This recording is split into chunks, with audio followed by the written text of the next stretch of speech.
think we're going to start. We're going to start without a quorum, but we're going to do an informational thing first. Yes. Oh, Burlington. Oh, he's already here. Oh, sorry, I didn't see. Okay, my apologies. We have a quorum, so great. All right, let me know when you're ready, Scott. Okay, great. Welcome everybody to, actually you're in a treat tonight. You got a treat tonight. You've got two meetings you get to attend in one night. So the first meeting is the annual organizational meeting of the Chittenden Solid Waste District Board of Commissioners, where we'll be electing officers and committees. And I will be running that until we have the election for the chair, and then I will turn it over to the chair, the new chair. So the first item on the agenda for tonight is the agenda itself. Again, we're in the organizational meeting. Are there any additions to the agenda or corrections? Nothing, Sarah, I assume? Nothing for the organizational meeting. All right, great. Next are the minutes of last year's Make the motion to meeting. approve the minutes of June 26, well, no, June 27th, 2018. Okay, we have a motion. Do we have a second? Second. We have a second. Bert. Okay. All right, any additions, corrections, deletions to the minutes? Again, this is the minutes from last year, last year's organizational meeting. Any additions, corrections? Okay, seeing none. All those in favor signify by saying aye. Aye. Opposed, nay. Abstentions? Okay, motion passes. All right, next on the agenda is the new members. We do have three new commissioners this month, starting for their new terms. First, we have Lee Perry from Burlington. Thank you for joining us, Lee. It's great to have someone on. We have Jeremy Halsey from Williston. Welcome. Great to have you here. And we have Bowen, I believe it is, from St. George. I don't know, is Harry here? No, not yet. But not yet. But anyway, we do have a new St. George member. So welcome, one and all. Glad to have you on board. Yes. Okay, next is the actual election of officers. And this year, Michelle and Sarah and I have had a lot of discussions. We'd like to formalize things a little bit more, just to tighten the ship. And so what we'd like to ask is permission. In the past, we've just done voice vote. And to be honest, in the past, there's never been more people running for a particular position than there were positions. So it was just easy to do a voice vote. But we'd like to encourage more people to consider nominating themselves or nominating someone else if they're agreeable. And so we'd like to do a ballot. And so as you'll find before you, staff has handed out a series of sheets with the top one being the chairperson. It is vote weighted by population as each town has a number commensurate to their population. So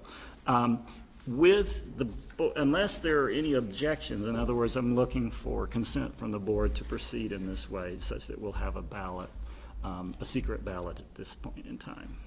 Any objections to that? Okay, and we do need a what's called a teller and some assistants to the teller, I believe you would call it. And we've asked, if it's okay, we've asked for Amy Jewell to be our teller. We thought it'd be nice if potentially someone, say an alternate, who has their primary commissioner here to serve as a assistant teller. So Kaylin, I was wondering if you would mind helping to count, and Amy might. Were you going to have someone else? I think it's fine to have Amy serve as the primary teller. And Kaylin as a, Yes. as a secondary. Yes. Okay, great. Any objections to that? Okay, great. That's great. Thank you. So the first office, of course, that will be elected is the chair. At this point, we have one brave soul who has volunteered, Michelle Davia, who will make an excellent board chair, and I certainly recommend her highly, having worked with her many hours, long hours in many meetings. So. And many emails too. So, but this is an open process. If someone else would like to self-nominate or nominate someone, that's that's fine. Please do so. Are there any other nominations for the chair? Okay, at this point, what we'd like to ask. We close the Okay, nominations. sorry, we should close them. Close the nomination. Close. Second. All those in favor? Aye. Opposed, nay. Okay, nominations are closed. So at this point, I believe it would be appropriate to do the voting, and go ahead, Sarah, you want to? So the way that we've thought for this year that it would be the simplest way to do it is, so the first sheet, the green sheet, does have the nomination for chair. If you would make an X or an indication next to your community in support of whoever you want, you can certainly write in as well. And then tear off that sheet after you've made your selection, fold in half, and then Amy and Kaylin will collect your votes once they have been voted. And Amy and Kaylin will tally the votes. They will indicate the number of votes cast, indicating the number of votes that are needed to elect. Amy will then report out those two numbers cast, numbers needed to elect, and we'll give that report to Paul as current chair, and Paul will report out the result. We're gonna get along, that's good. So is it Scout's honor that you vote for your town? Correct. We know who is here. Kaylin, there's another. There's 6 Burlington commissioners.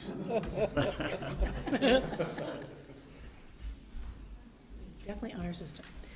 So there are other items that we can vote on at the annual organizational meeting while the vote is being taken, if you would like. We do have to vote on some of the required bond items. So we have I believe it's 3 items to vote on. So setting the interest rate, continuing the fidelity bond for the officers, and approval of check signing privileges.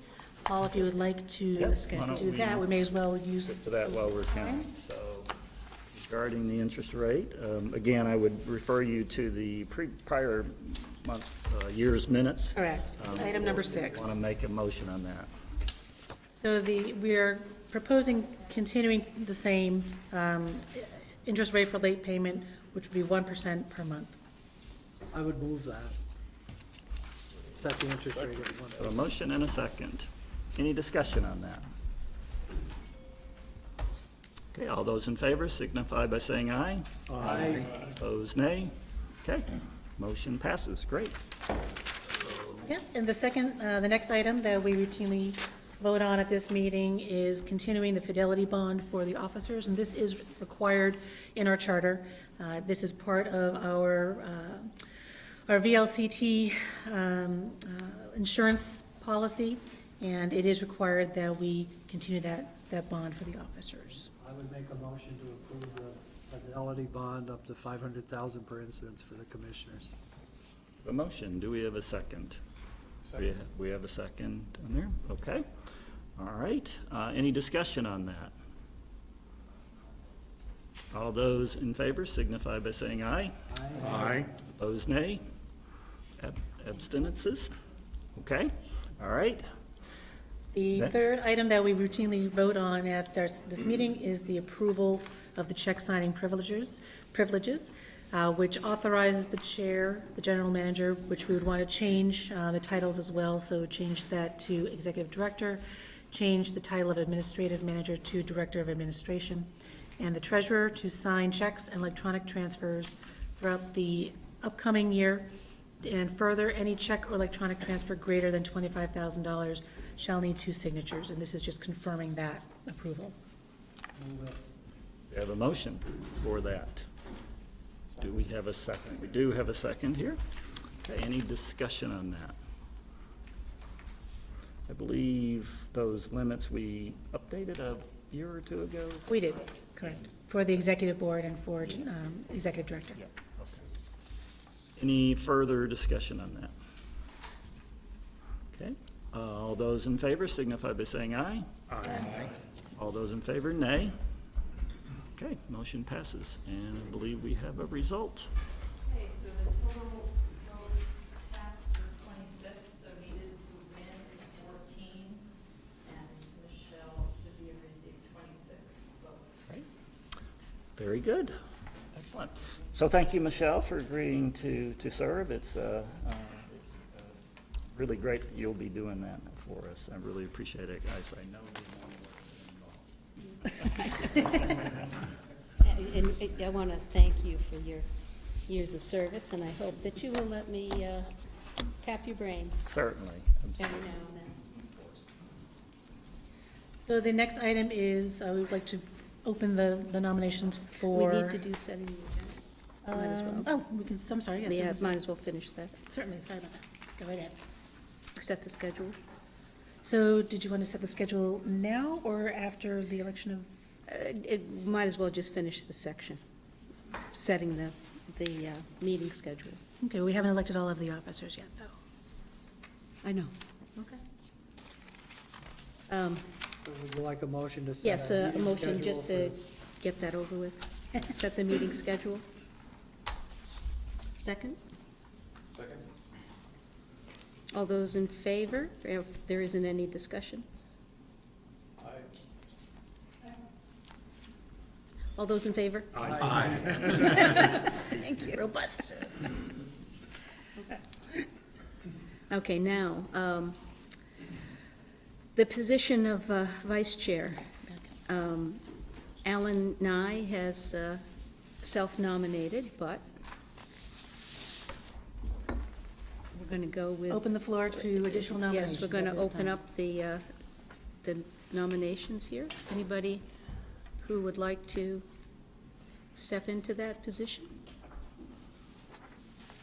May I just make one comment on that? I noticed that Yes. Alan is running for vice chair, but also for secretary and treasurer. Well- Seems to me that that's a lot of positions for one Well, I person. did email him and ask him, you know, what he would rather do.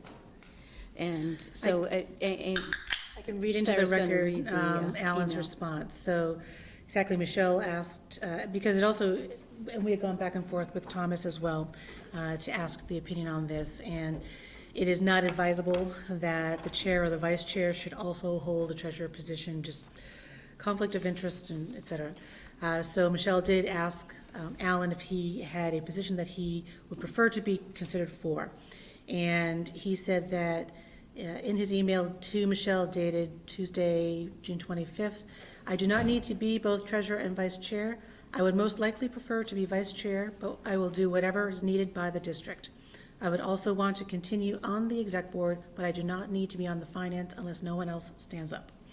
So he is expressing his preference for this position that does not obviously exclude anyone else from self-nominating for the position of vice chair. I had a quick procedural question about nominating somebody who's not present. What's, that actually is addressed, and you can nominate them. I was nominated for treasurer, I don't know, 10 years ago when I wasn't at this meeting. I was in Washington DC, came back to find out that I was treasurer, which I could have declined, and then there would have been another vote at that next annual meeting, at the next meeting after the annual. So it is okay. It doesn't bind them to it.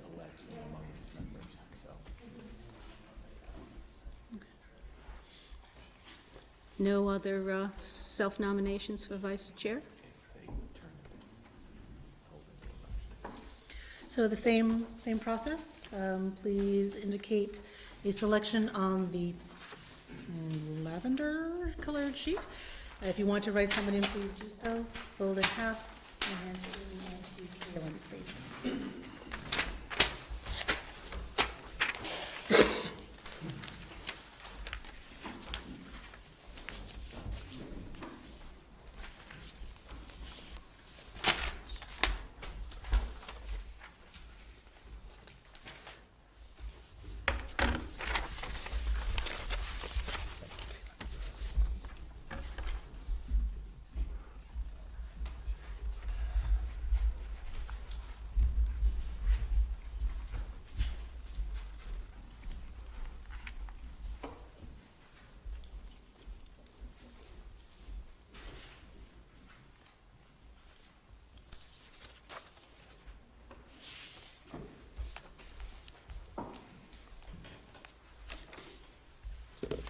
And we will be also holding the elections for secretary and treasurer as separate offices. We had combined them in the past, but we will be holding them separately for this, for tonight.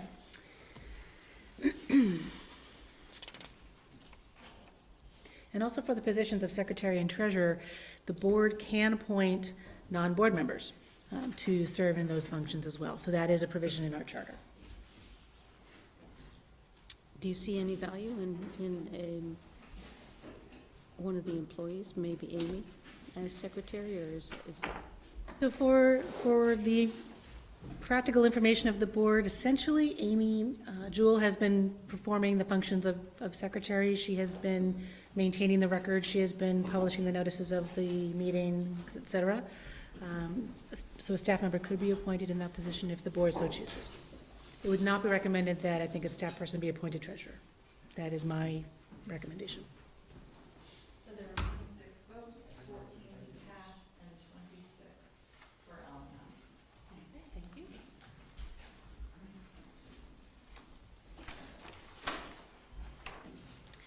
So the next is secretary. Alan has put his, If I may, one point of order. Yes. You probably should announce that Alan is. Oh, is yes. The chair. Announced you as the chair. As the chair approves the election. so I decree now that Alan Nye is vice president, Vice chair. vice chair. He might like the upgrade. Now we'll open the floor for secretary Okay. nominations. Now, moving on. Secretary.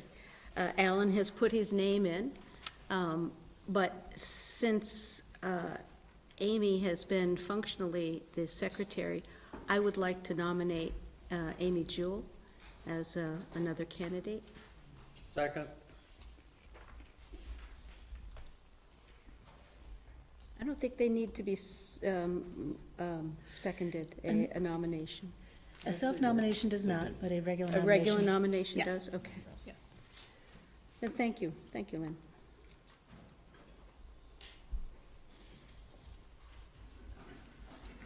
Is that a position that a board person should have, or is it an open position? It is an open position. The board may appoint a non-board member to either secretary or treasurer. I make a motion to close nominations for secretary. All those in favor of closing motions? Aye. Cast your vote. On the yarn sheet. Another, right, so there should be another teller. Can you appoint another teller to assist Taylor? 'Cause Amy should not count those votes. Candace, Oh, would, yes. would you be, Candace, would you mind Help. helping to tally the votes?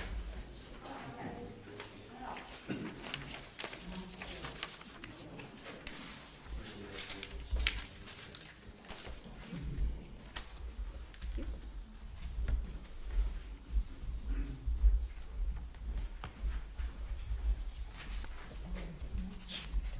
Correct. So, strike his name.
Thank you.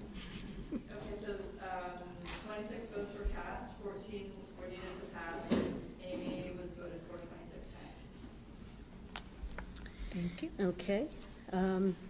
Amy Jewell is elected as the secretary. Next is treasurer. Now, Alan has asked that he does not want to be treasurer. So although you see his name there, please strike it. Is there anyone else who would like to apply for the job? We nominate Tim Locke. Tim Laux. Second that. I second that, that is. I would submit my name also. Can an alternate? Treasurer, yes. Yes, he can. Non-board member. I'd also like to nominate Leslie Nolte. So that's a nomination for Leslie, is that correct? Correct. Okay. Okay, that's fine. Sorry, I was just That's okay. gonna second in case. So we have Tim Laux, Britt Lindholm, and Leslie Nolte. Are there other nominations? Move nominations be closed. Second? All those in favor of closing nominations? Aye. Okay. Can you review who's, So I thought there we were have three nominees, Leslie Nolte, Tim Laux, and Bert Lindholm.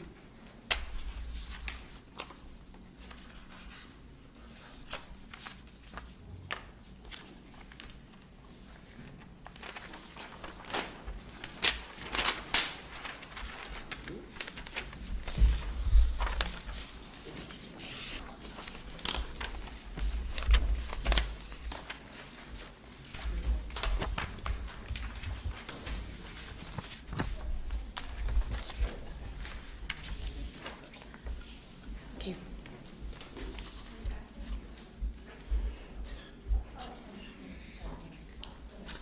Question. My head.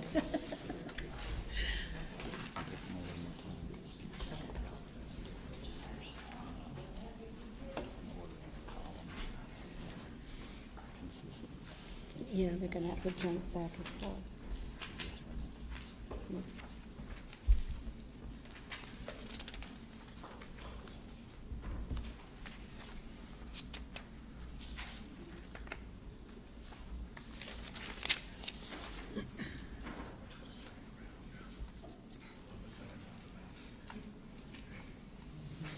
And when we get to the executive board voting, we are voting for, you are voting, I'm not voting. You're voting for 4. So you will make 4 marks next to you. You would choose to select 4 people. That's what I'm saying. There are 4 slots. The chair automatically serves as a member of the executive board. Yes. So, the weighted vote section and votes cast on the executive board, we can still vote 4 times, but it'll be weighted across those 4 tick marks. Okay. Got it.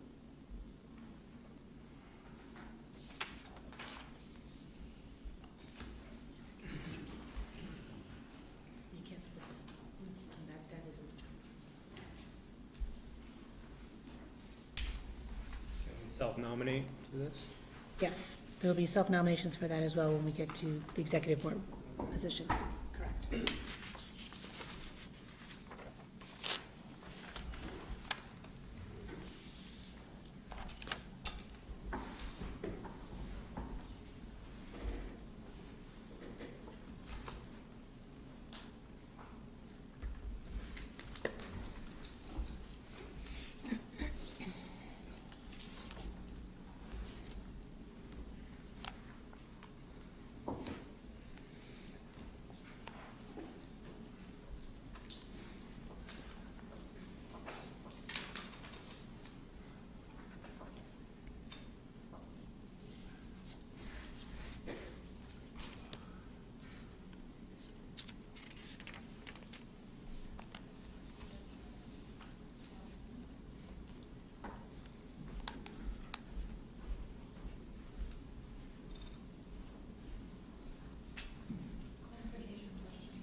received 13.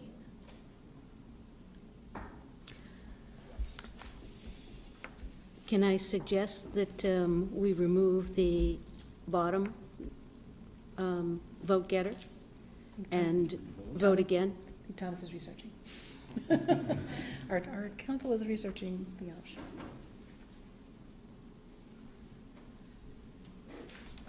Yeah, to take any action, a majority of the votes of the people present is needed to elect an officer.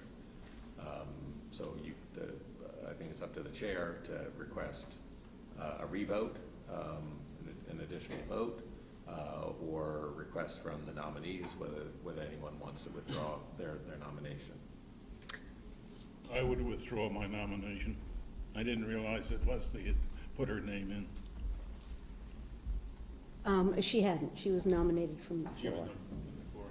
So we'll revote with Leslie and Tim. Okay. Maybe you could just hand those sheets back out to.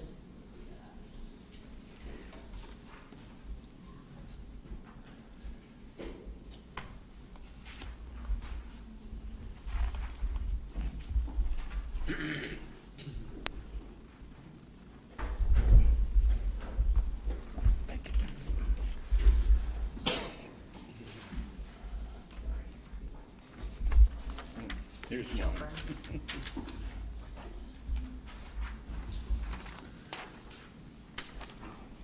Did my ballot get lost? Westford. Westford's right here. Thank you.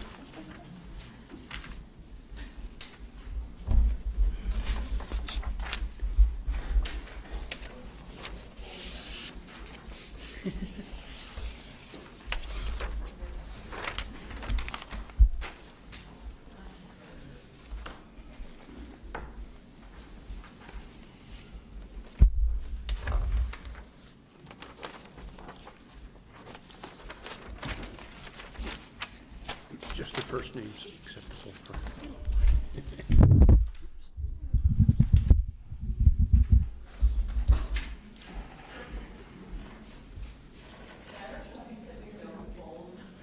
Yeah. Go way slower. Is that okay? Just hand it upside down. Sure.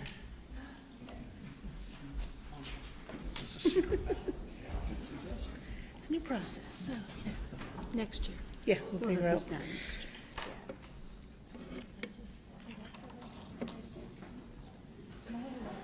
Hi, I mean, sure. It's truly makes a secret. Exactly, that's why the folding.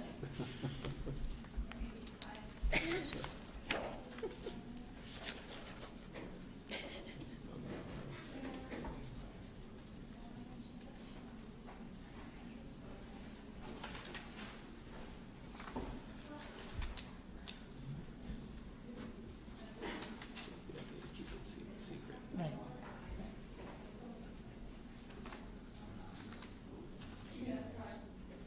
Yeah.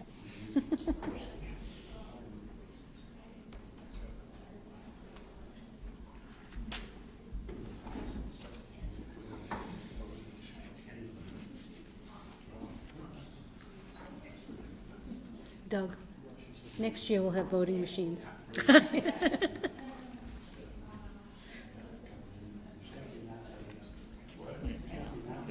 Oh, we can't set them up like we have in the past, somebody, Years our organizational meeting took 15 minutes. if they're trying to cause trouble and tear us out, we gotta have it. I think the Russians care about us.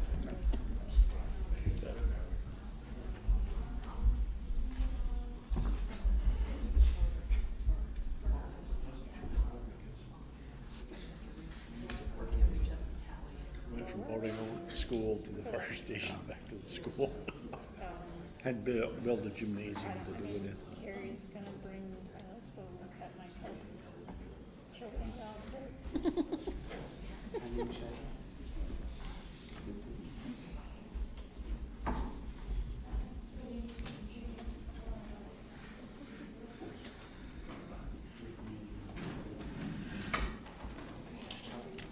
Early 70s and stuff.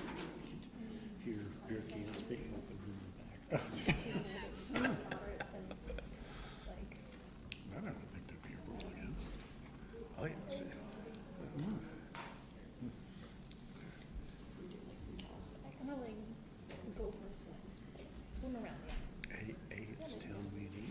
B, it's in the school. I mean, it's like, you know, it's super muddy, and so I have to send an email out just to kind of set the stage expectations.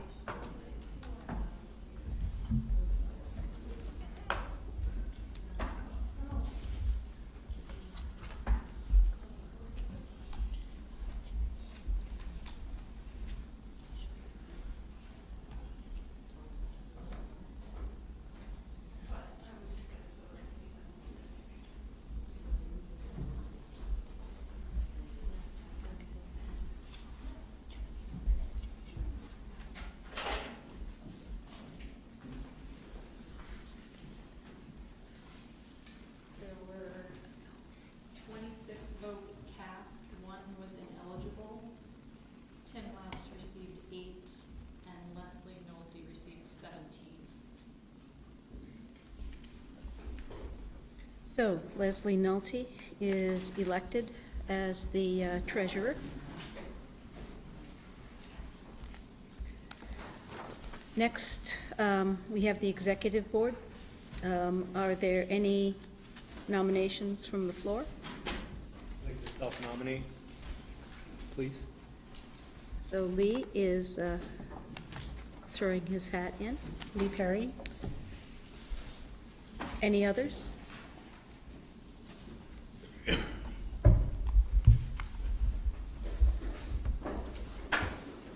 Move nominations be closed. Second? Second. All those in favor? Aye. You may vote. Can you clarify how? You're only voting for 4 of these Of the 5. out of the 5. Vote for 4 people. The executive committee is limited to, And you simply put an X, and the two, you're not splitting your vote. Correct. Got it. right.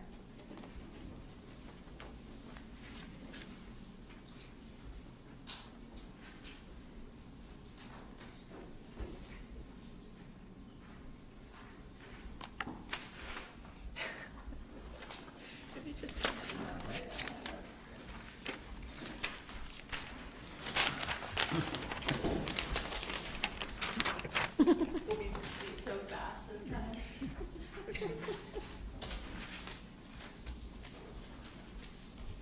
Wait a minute, one more. Yes.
So,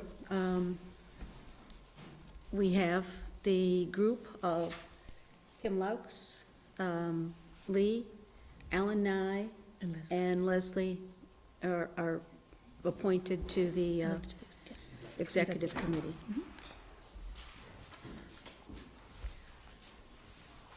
So I think that brings us to the end of the annual meeting. We should have had the last episode of maybe, Do you want to talk about the finance committee? oh, yes, I'm sorry, I forgot to appoint the finance committee.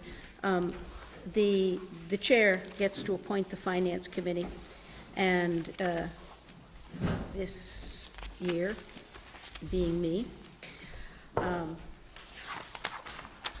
the finance committee is going to consist of Leslie Nolte, Bryn Oakleaf, and if he is still willing to accept, at least as an interim, Tim Laux.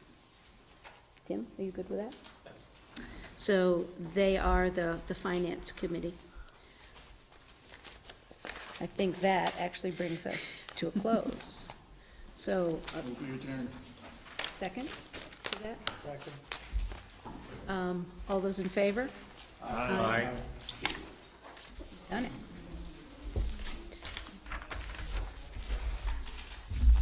Congratulations to all our new officers. Yes. Yeah, I want to say that this, I'm so pleased that it was really Paul and Sarah who came up with this.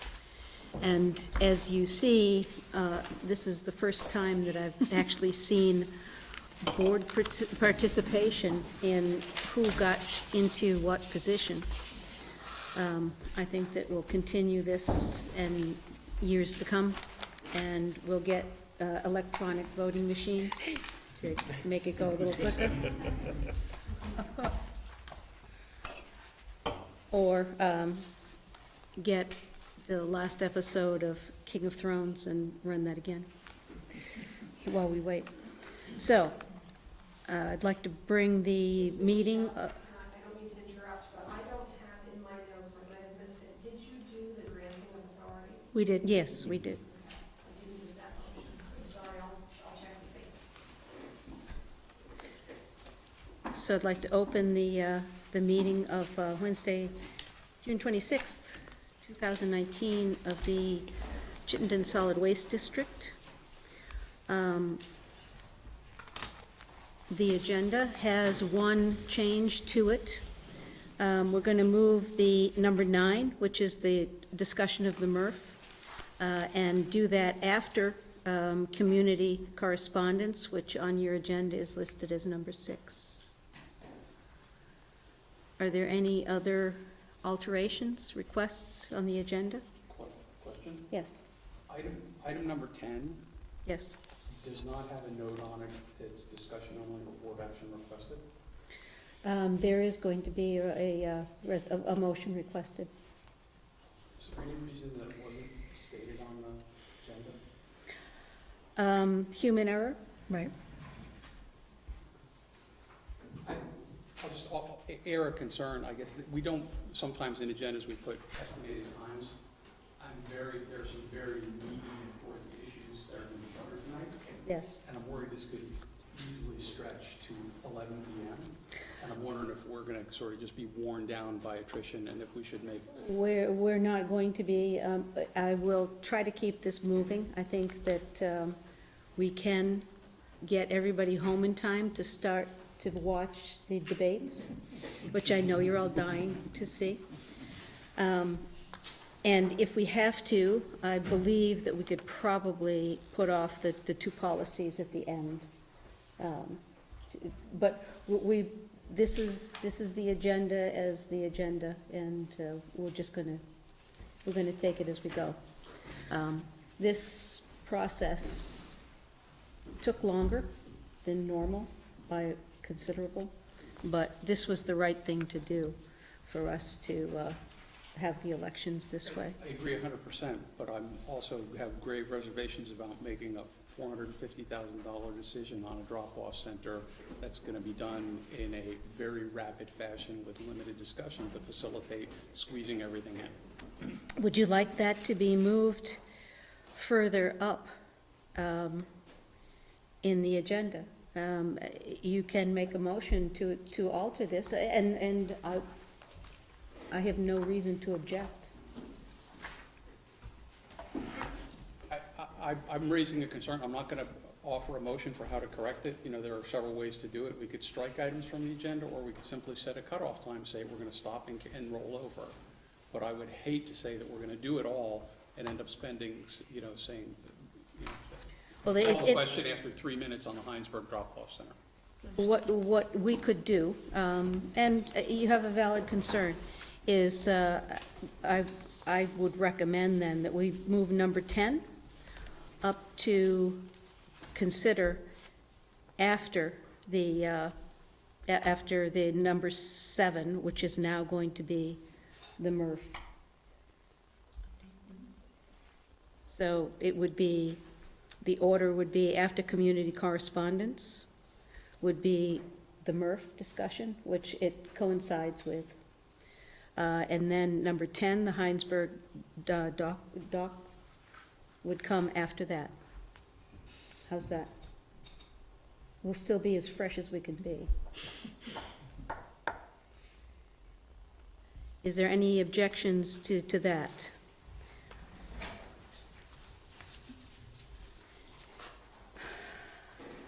All those in favor of the agenda as altered? Aye. So I would like to acknowledge Newport being here. We have the mayor, Paul Monette.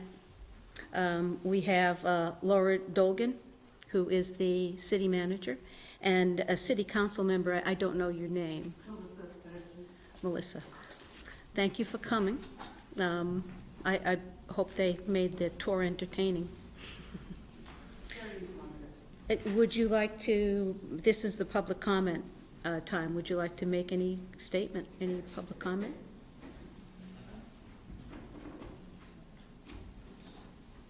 First, I did want to thank Sarah, Melissa, and Josh for the tour.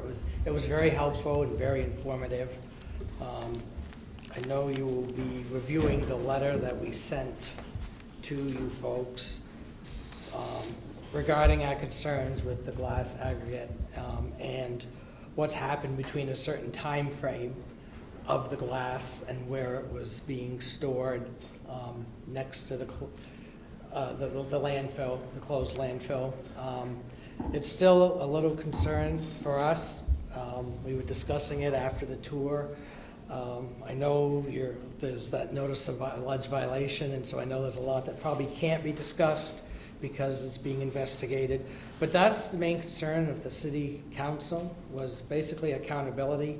We sent glass to be recycled, you know, between 2003 and 2015. Well, we're still sending it now, and it was being what we considered stockpiled and not technically recycled. And what really, I have to admit, set our city council off was when we received a notice of increase in the fees. And we were being, I know it's since been rectified, but we were being increased at a much higher rate than the local municipality. And we have to send it the farthest over here. And that was one of the concerns. And then when we received a copy of this notice of alleged violation regarding the glass, and then all the news, the stories in the press, it really, for our city council, set up a red flag, because we're our own waste district in Newport. We are not part of any regional waste district. We decided it's more efficient for us to be our own waste district because we're so small. And we have to follow strict rules, strict accountability. And for some of us, we felt that the accountability hasn't been here as far as the storage of the glass. And that's why we sent you the letter of concern. And we still have some concerns. I know Laura can maybe reiterate some of the things I might be missing, the points about, we know from this point forward it's being properly recycled, properly processed to this point forward. We know that, and that gives us great, after seeing the facility today and going to Whitcomb to see what they're doing there, that gives us a much better feeling that we know what's coming over now is being properly processed. It's that period of time, it's like that unknown period of time where we were paying tipping fees, not knowing if our glass is being recycled, what we consider properly. And we really promote education to our residents to recycle everything. And it's kind of hard when I have some residents say, well, how do we know it's truly being recycled? And that's one of the things that we came to have, I guess, some clarification on some of that process and I guess some of the history of the glass, because Sarah basically said it's not in the landfill, but it's really on a road to the landfill, if we really look at it. And so that's still a concern that we have. And I know our mission is to go back to the city council and give them a report. I know it will be a positive report on the facility because I was very impressed with the facility. Thank you. Is there anything that you would like to respond to that? Well, I think Josh will probably get to some of the concerns in his presentation, so I think we're happy to wait until then, if that's okay. Yes. Can I just mention one Yes, thing? please. I do want to thank Michelle, Josh, and Sarah for today's visit. I want to reiterate that. I thought it was very good for both of our entities to come together and have this opportunity. In learning more about it, we have invited Sarah and Josh and Michelle to come and present to the City Council, which will help further educate our community members. And I think that's a very positive thing that came out of today. So I just wanted to acknowledge that and thank these guys again. Well, thank you. I agree. I think that would be very helpful. Now that you've been here, you've seen this, for us to go and explain directly to your City Council. Thank you. So, moving on with the agenda, we have the minutes. Make a motion to the minutes of October 2nd. Any corrections? Yes. One quick correction. So I'll second that. Caleb was not the Richmond representative from our town at the meeting last, so if that could be changed on page 1 and on page 4, similarly to the system. I'm the responsible party for talking to Congress. Okay, did you get that? Any other? All those in favor of approving the minutes as amended? Aye, say aye. Aye. Opposed? Minutes are approved. Now, finance. We have a report of warrants, and who's doing that? Oh, that would be me. So nothing unusual in the May report of warrants and the bank balances. Deacon thought she might be able to be here to give the report, but was unable to attend. Actually, we just ask if there are any questions. Again, there's nothing out of the ordinary this month. Any questions on the warrants?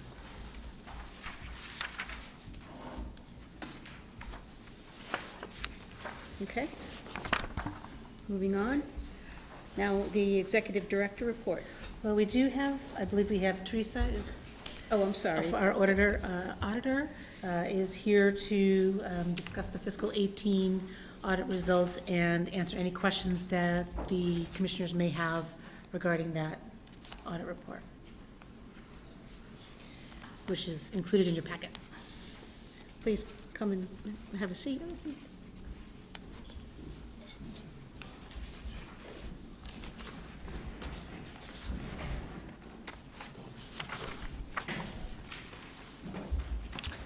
Hi, my name's Teresa Kajenski from Fothergill, Sagalian Valley. We performed the audit of the financial statements for June 30, 18. So this is, I was asked to come.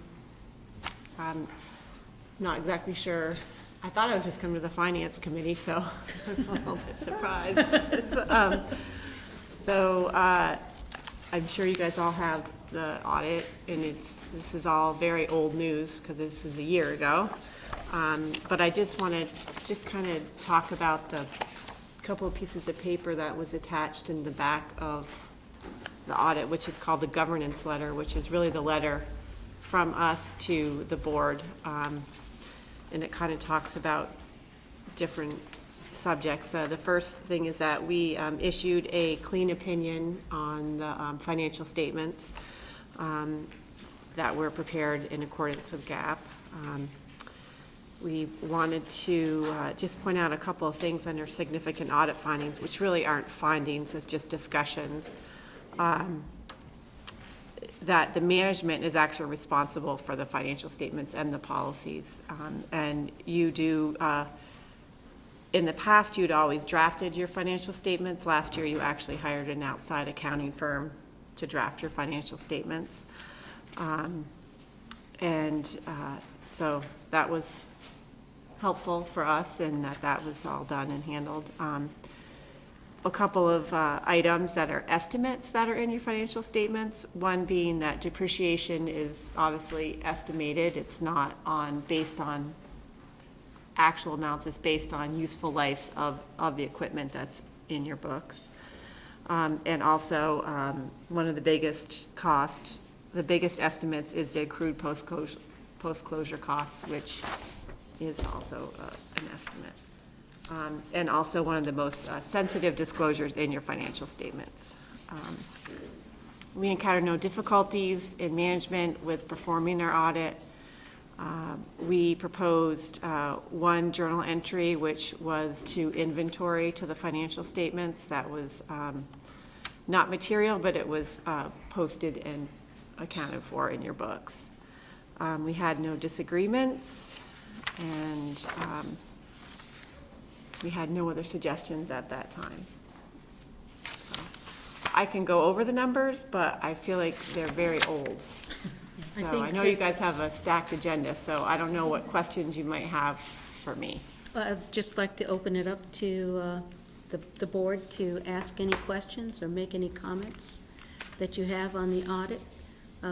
You've had it since last week to be able to go through it, and please ask away. Anybody have any concerns, issues?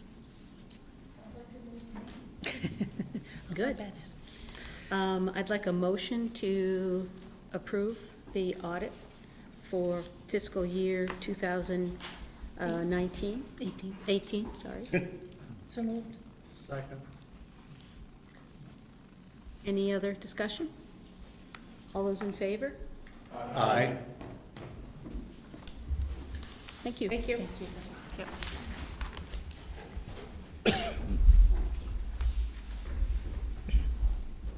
Now to you. Executive Director. So the next item is the Executive Director report, and I apologize for not getting you a handout or an actual paper report. It was a rather busy month. One item that I did want to fill you in on was my recent trip out to General Mills headquarters. So a group that I belong to, that's part of a technical advisory group for brand owners. Their trade association is the Ameripen. They asked me to participate in a invitation-only panel discussion to talk about food packaging and composting and biodegradable, et cetera.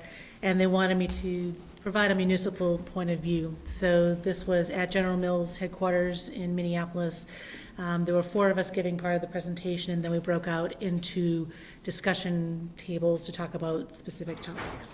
And this is it's part of the trade association's ongoing education series, but also to help them develop policy going forward. So I was one of 2 people representing any kind of a municipal district. So it was a good opportunity for us to be able to talk about what's happening here in Vermont, particularly as we go into the final phase of Act 148. So there's a lot of folks paying attention to what we're doing here. I did bring up with them, which had not been on their agenda, but I did bring up the topic of PFOAs, PFAS, because there's ongoing activity and conversation, and that is growing. And the other municipal representative was someone from Minnesota, which you can imagine, it's their hometown.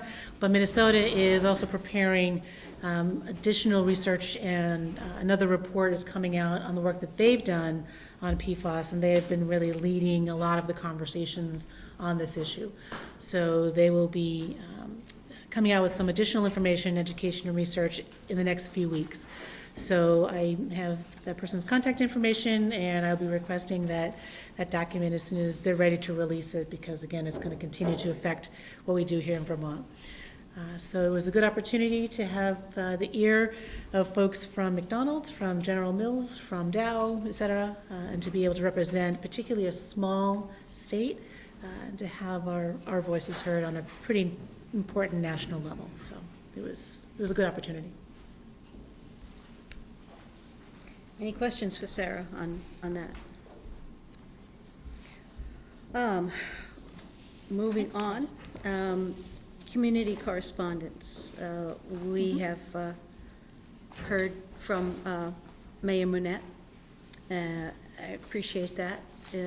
If there's anybody here who would like to comment on the letter or ask Sarah any questions about the letter?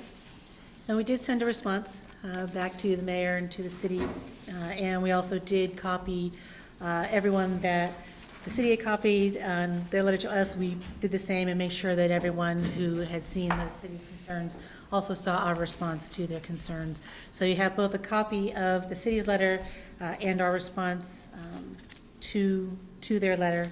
So again, happy to discuss anything that was in that response. Again, Josh is probably going to touch on a lot of this information in both letters in his presentation coming out, but happy to address any of that. Before we get on to Josh's presentation, there's also a letter from Richmond in the packet. Can I ask a question of the folks from Newport? Yes. Absolutely. So thank you for coming and thank you for writing the letter. Just so I can sort of make sure I'm understanding it. So folks in your town were under the impression over that period of time that their glass was being recycled under the sort of conventional sense of what recycled mean. It gets turned into other bottles, and it was sort of the surprise of finding out that that wasn't happening that fueled that concern, which led to the letter. And okay, so that issue is in some ways like the sense of what it means to be recycling, and glass in particular, which we'll get to from the presentation shortly. Thank you. The issue is also the accountability to make sure that the glass during that time was following appropriate criteria set out by the Department of Environmental Conservation, and that's what they're trying to get to the bottom of, and that's what we'd like some assurance about. We've spent a great deal of time educating our community members about the benefits of recycling, thinking we were ethically doing the right thing. So to learn about the NOAV and what those implications could be rose to the occasion for us to take a step further and look at this closer, which is what we're in the process of doing by coming here and having our visit and engaging in conversation. Thank you. Sure. I want to point out for the viewing public on this over CCTV that we're talking about an alleged violation, which we dispute was a violation at all. And we're in the process of working with the Department of Natural Resources. With the agency. With the agency. We don't believe there was any violation. And there was never a claim by this organization that we were turning the glass into bottles. That was, I don't know where that came from. But just to give some background here and our point of view for the viewing public. Thank you. Comment? Yes, go ahead. This, I've seen, I traveled to the south a bit, Brother lives in Savannah, and there was an article in the paper when I was there. The handling of glass is a difficult item for all waste districts throughout the United States. There are waste districts, and I've seen it in the paper, that are just throwing the glass into the dump or into the landfill because there is no remelting of the glass and making new bottles. It's repurposing the glass and reusing it in some other manner in many, many areas. So this is not just a Vermont problem, it's a nationwide problem. Thank you. There's a letter from Richmond in your packet that is their response to having not approved the budget. Their response brings up no issues that actually have any dollar value, so it's a little unclear whether this actually fulfills the requirements that are in our ordinance of what a town is to provide if they decide to not approve the budget. I think that although I think that we can move on from that. We take this as a no from you.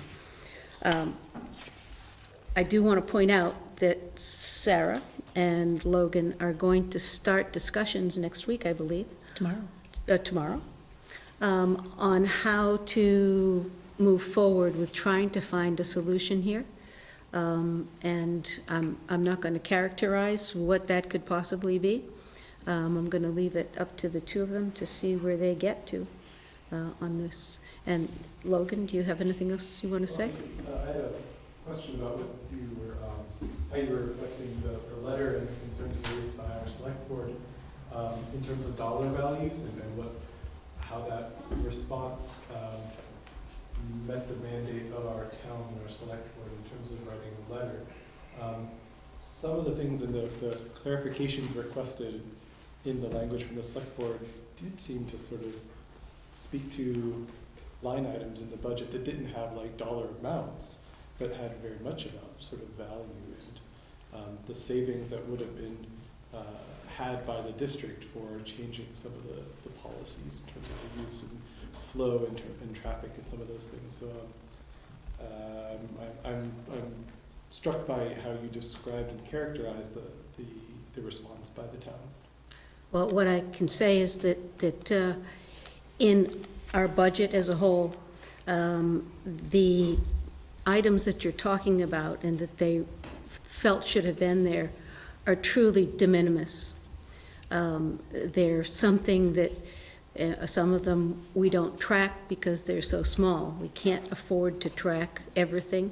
We can't put a number to exactly how much of the items that were brought to the reuse zone that were immediately taken away by the staff there and had to be put into municipal solid waste, as opposed to the items that were left on the shelf. So this is not something that we could or did put a number to. Maybe Sarah could explain a little bit better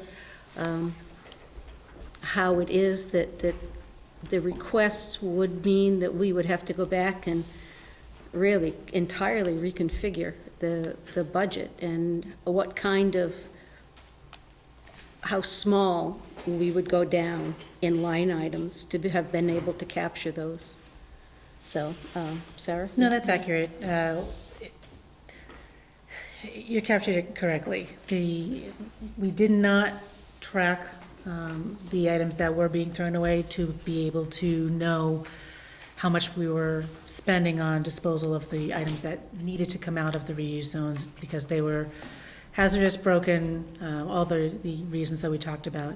So we don't have that data, except for a very short period of time at the end before we finally closed. It was about a 5 or 6 week period where we did track, but over the years we don't have that information.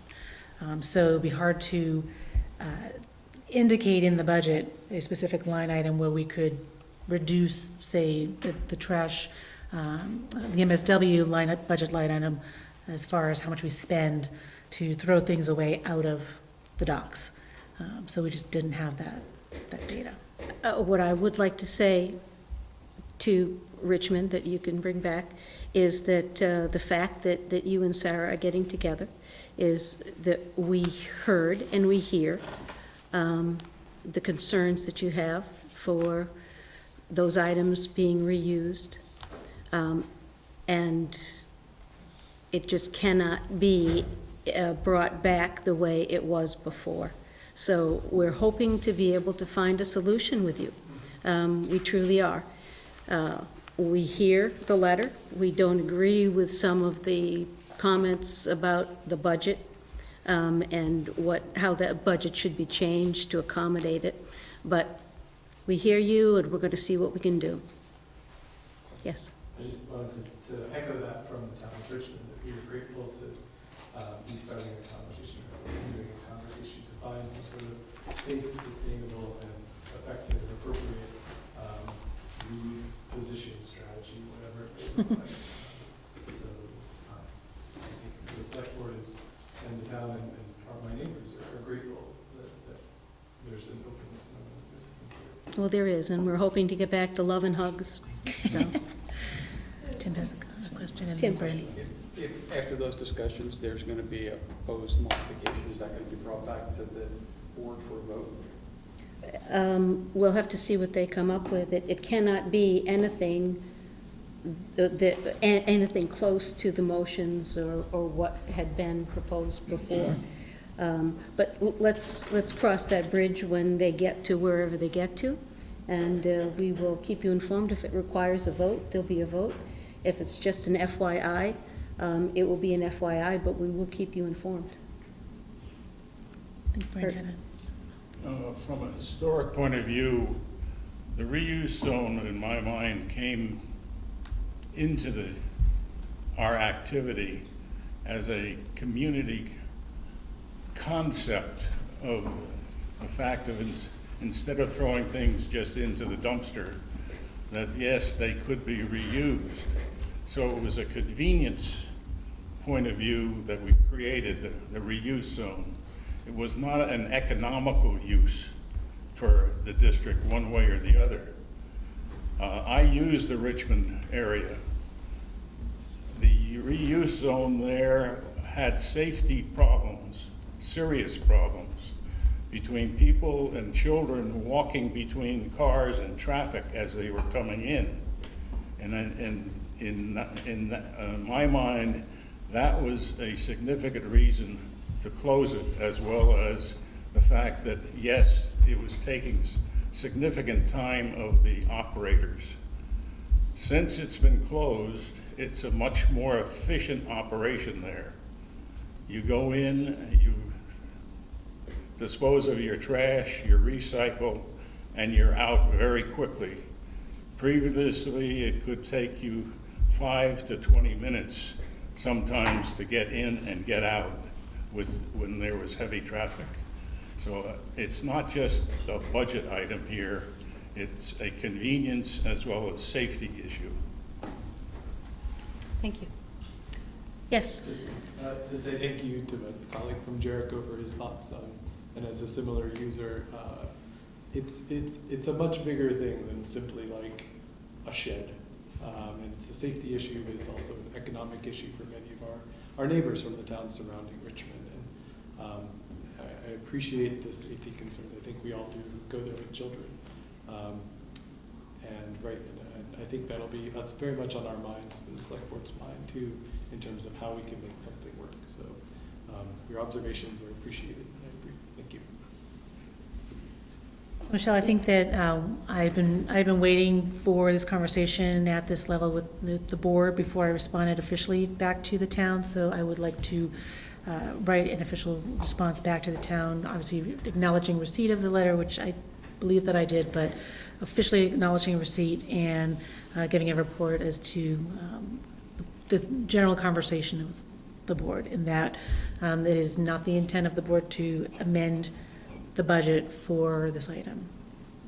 I think that's incumbent on us to do, and it's the respectful Yeah, response. okay. Just wanted to let you know that that was my intent. Good, okay. Next, I think we have Josh coming up for a Murph primer. Everything Murph. The agenda has a commodities update and then a siding presentation and a glass presentation. Just for ease and flow, I'm going to switch it up a little bit. I'll do a commodities update, I'll discuss glass and PGA, and then I'll go into siding. So jumping right into it, staff has been keeping the board up to date on global markets and just the markets in general for the sale of commodities. We saw some international disturbances about 18 months ago. That's primarily affected mixed paper, as we brought you guys. Lately, the the international markets are pretty saturated, so we're seeing a dip in the other commodities that we sell. We recently reached our lowest ACR, or average commodity revenue, this last month in May. It was roughly $30. So just wanted to bring that to your attention. We've been in communication with our marketing partner, Casella. They've made some moves on their end, and we applaud them for that. We anticipate seeing the ACR move back up into the 40s again, which is more of a comfortable position for us and where we're at as far as our contract goes and our revenues go. But I did want to bring up that, starting July 1, we're going to move our tip fee up to $65. It's been announced. So that will be Friday. At the end of the working day, we'll reset the scale, and it'll start charging for $65. That will keep us protected as long as the ACR stays in that $40 range. That is a comfortable spot for us to be in, so that we can cover our operational costs there and our capital requirements. With the volatility in the market in general, and the fact that we've got some shakier ground to get through before all of this kind of settles out.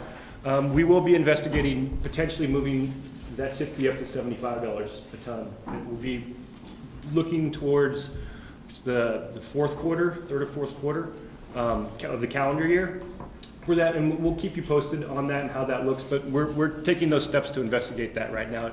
That way we would set that tip fee requirement, and that would allow us, in our anticipation, from what we can tell, to not have to really move the tip fee too much for the rest of the fiscal year. So it would give us that buffer, and it would give the haulers the consistency of not having to wonder if we were going to change it every 45 days.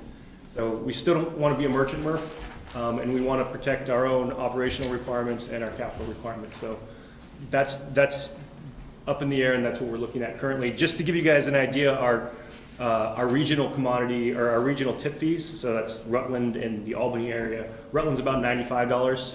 We're moving to $65, and Albany is in the $100 range. So we're still well below regional market for our tip fees. So we're still the best deal in town.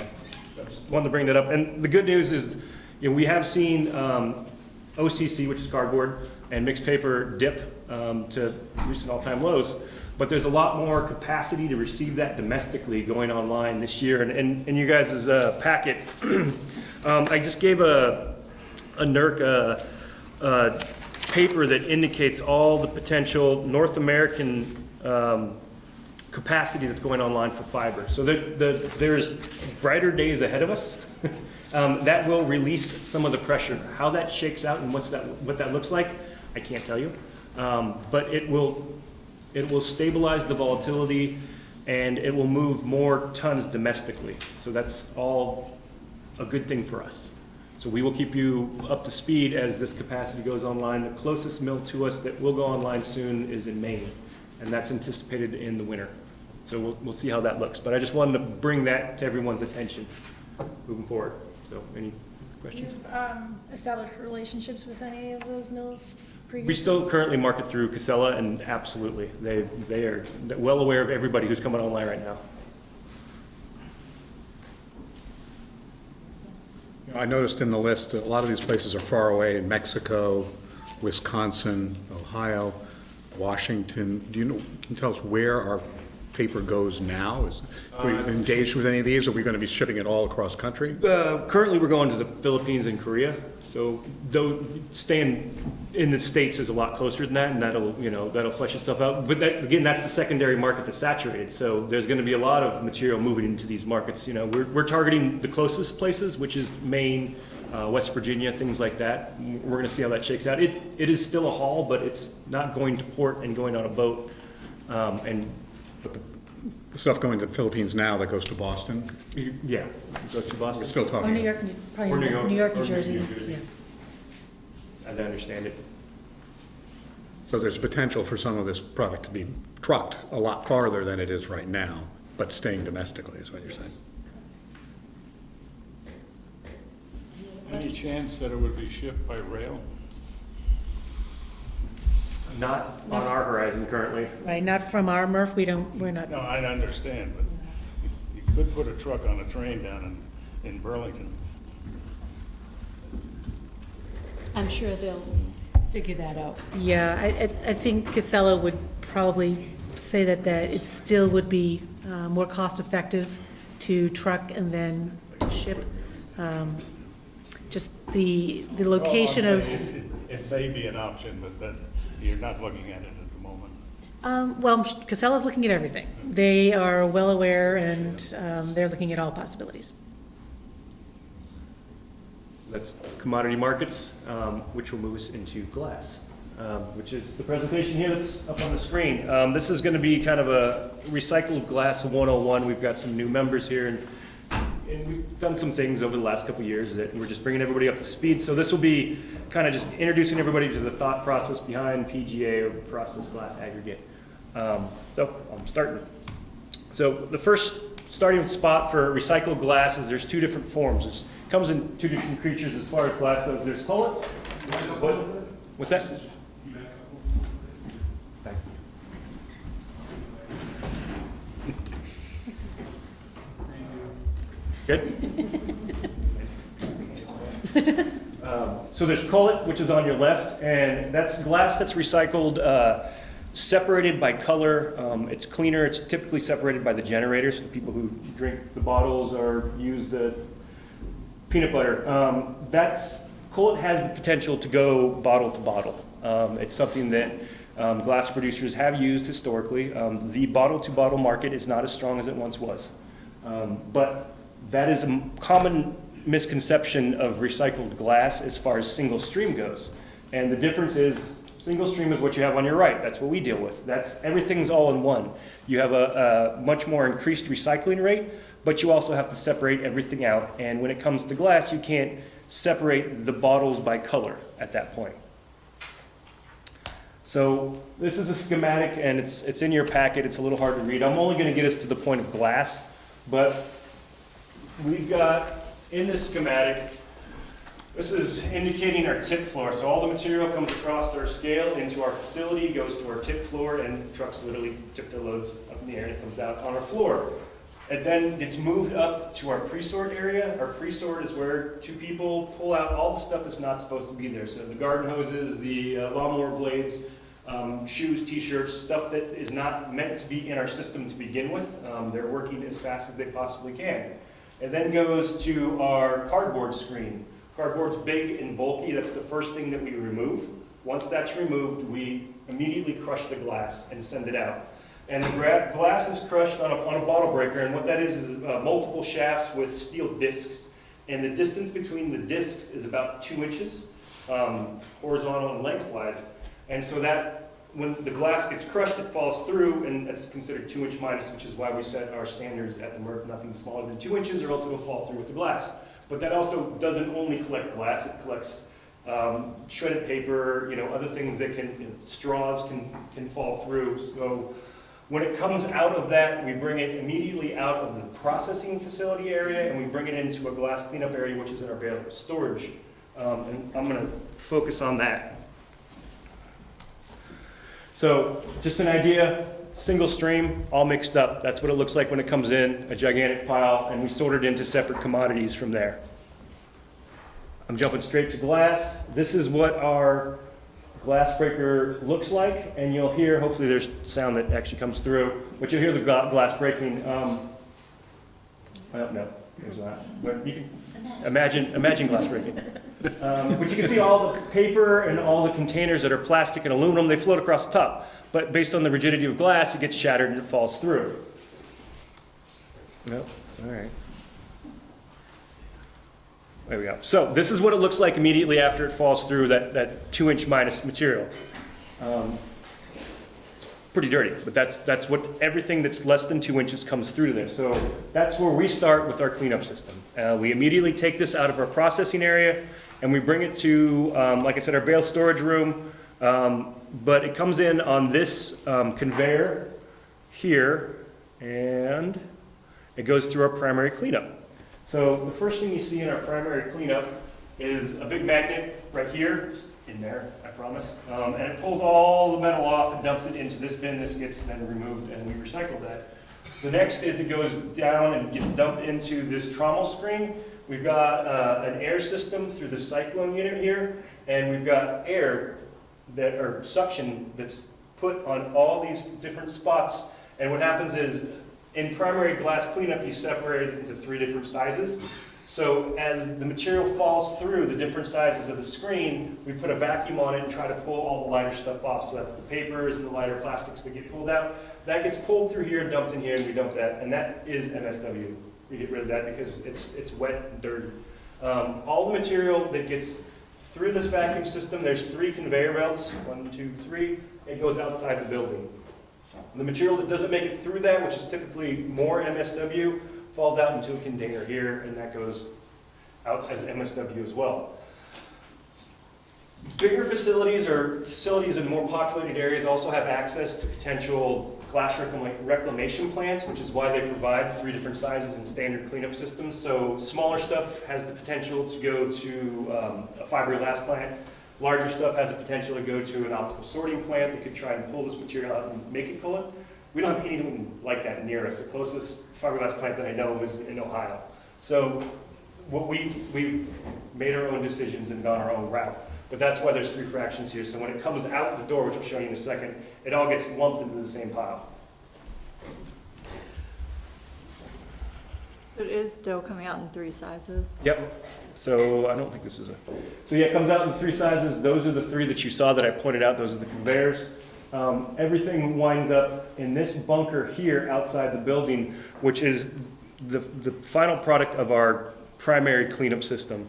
As far as Murph glass goes, this is considered a relatively clean glass. In no way is it PGA. But because we have a very robust education system, we have a pretty savvy group of recyclers, we don't see a lot of the high-end contaminants that come through in other facilities. Oh, there it is coming out. Another thing to point out is, glass falls faster than paper. So you'll see when in these big glass piles, which we'll play in later, to a point I'm going to make, you'll see a layering of plastics and paper over the glass. So it looks much worse than it really is. This is our primary cleanup system. And what we do is we take our loader, we fill this hopper here, this red one, and it goes through the hopper and up into our vertical shaft impactor, which is here.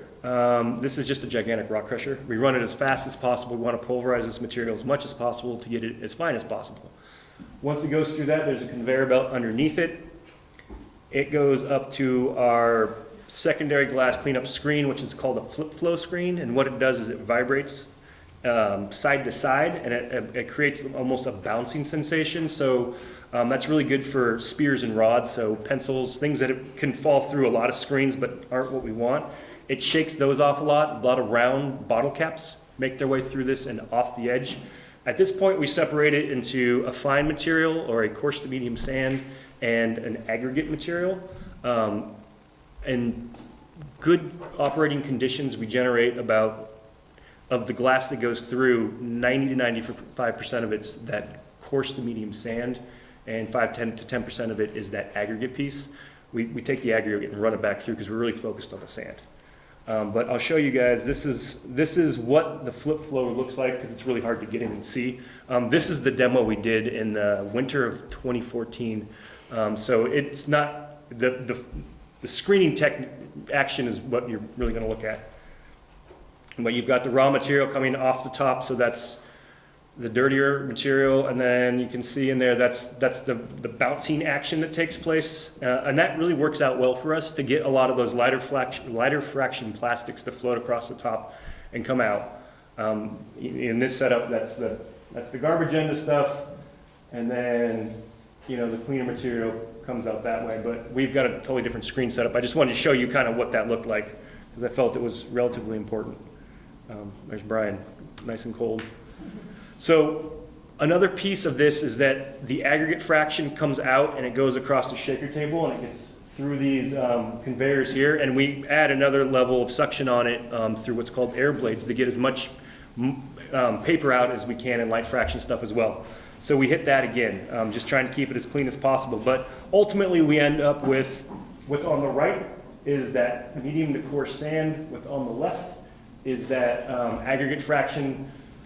I'm not sure what the middle is there, but it's definitely not something that we would send out. It might be, I don't know. But really what we're focusing on here at this point is this sand piece. And again, this is what we send out as PGA, which goes to the quarry. This is the pile that's at the quarry. It meets all the criteria to be PGA, which then leads me into the requirements that we have to follow. So in 2002, Vermont's A&R released a document indicating that glass markets weren't very strong at that point, and that using glass to go bottle to bottle wasn't a very viable option.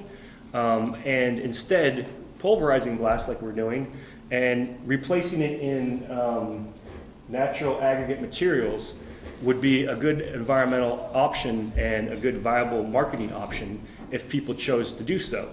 So that the first two paragraphs, that's kind of what, I'm paraphrasing that. The next paragraph, that is the conditions that you have to meet to be considered PGA. And I'll get into that more in a second. But the one thing I want to point out, this also has the uses that you can, once you meet the PGA requirement, there's allowable uses, which do not require permission from the Solid Waste Division to use. And there's 6 of them. The first one is roadways, trails, parking lots, sidewalks, and those can be, PGA can be used as a base course, a sub-base layer, or an embankment. The second one is utility trench bedding and backfill applications. The third is drainage applications. Historically, when we went to single stream, when we didn't have a market anymore for a bottle to bottle because everything was mixed, we've relied on these 3 outlets for material to go to. So that's an important thing to note, that, you know, we've been doing this for a while. And before we had our flip flow, we had a secondary glass cleanup system as well. And we've got documentation indicating that met all the requirements to be called PGA. The other 3, filter media for wastewater treatment systems, we've never really jumped into. Landfill cover, that requires approval. We've never done that, but I know that the Rutland MRF recently got a variance to use their glass up at the Coventry landfill and the roads there. So, you know, it's been used in local projects relative to the place that generates the material. And the last is bulking agent for compost, and we've never used it for that. So, once you're PGA, you know, this is the criteria, and the non-highlighted bullets, that's the A&R requirement. So you have to be considered a PGA before you can really do anything with it. We wanted to move our material into the world of V-Trans and get it into construction projects for roads. And so the bolded items are V-Trans requirements, which are above and beyond what A&R requires, and we're meeting those as well. And that's what we've really focused on the last 3 or so years, is to get into that so that we can make our way into V-Trans projects. Yeah. And can you remind us how much we spent to upgrade such that the glass would meet V-Trans requirements? That in 2015, after we demoed that flip flow screen, we invested around $500,000 in our secondary cleanup system to push us to the higher level, to get us into into this V-Trans realm. And one of the things that we have to do now is that we have to sample based on how much material we generate. So before, we had to prove that we had a PGA. Now we're required to sample 3 times a year. We do it 4 times a year just because it's easier to do it quarterly. But we also meet the requirements of toxicity and hazardous materials. It's non-toxic, non-hazardous, and we analyze that every year. And we generate about 6,600 tons of PGA a year. So I won't get too far into this because this is more interesting to me than anybody else. But this is the V-Trans specs. What we're really focusing on is getting into an aggregate subbase blend. So because it's a medium to coarse sand, there's a specific specification for a certain type of aggregate blend. It's called 704.05A.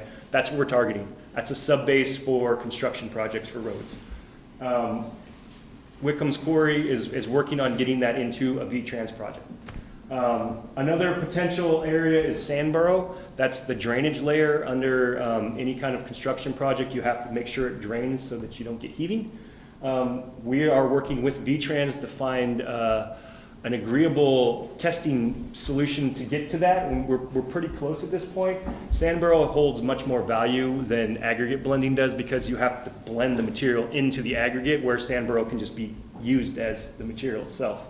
So we wouldn't have to spend as much money if we were getting rid of, or if we were making a Sandboro. To further the Sandboro conversation with V-Trans, we asked the University of Vermont's Department of Engineering, their geotechnical group. We had about 90 students, it was about 15 groups, look at the engineering properties of our sand, our PGA. And they finished that in the spring of this year. I've got that information that I need to analyze. I reached out to V-Trans yesterday. They're really excited about looking at that data, and they want to see that it acts and performs the same way that Sandboro would, and they're willing to move that forward. So that conversation is going real well, but we're continually to try and to find the best use for this material. Getting into just the economics, so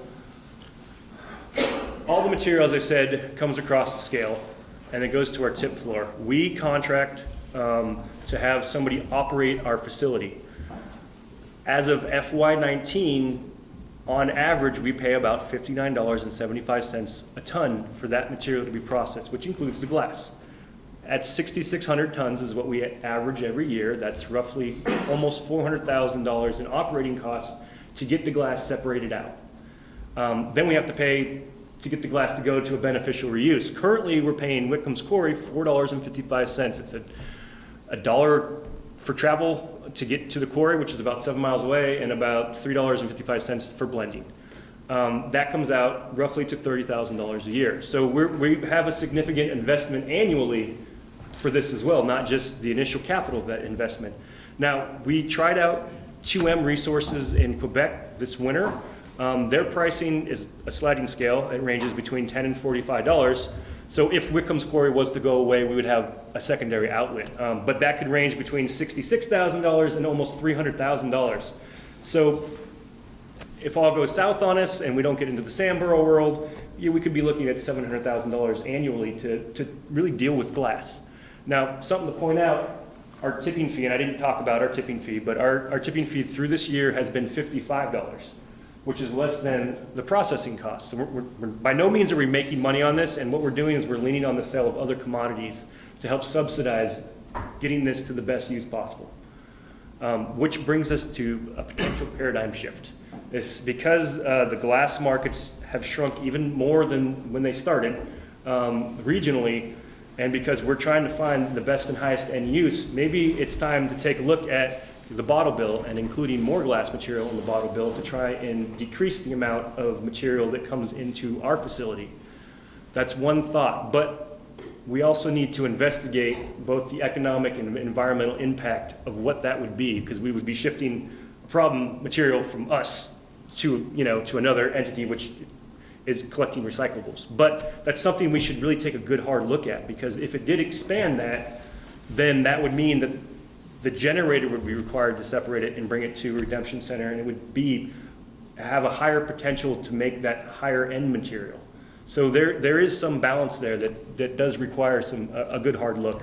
Another piece that we could look at is extended producer responsibility, or EPR. That's looking upstream to the people who actually make the bottles, and that's like almost, as Sarah mentioned in her notes, that's a whole container issue, like is packaging, containers, the whole shebang. Looking at upstream, and if it's too hard to recycle, then maybe it will cost the producers a little more extra money, or push them to make a more recyclable product.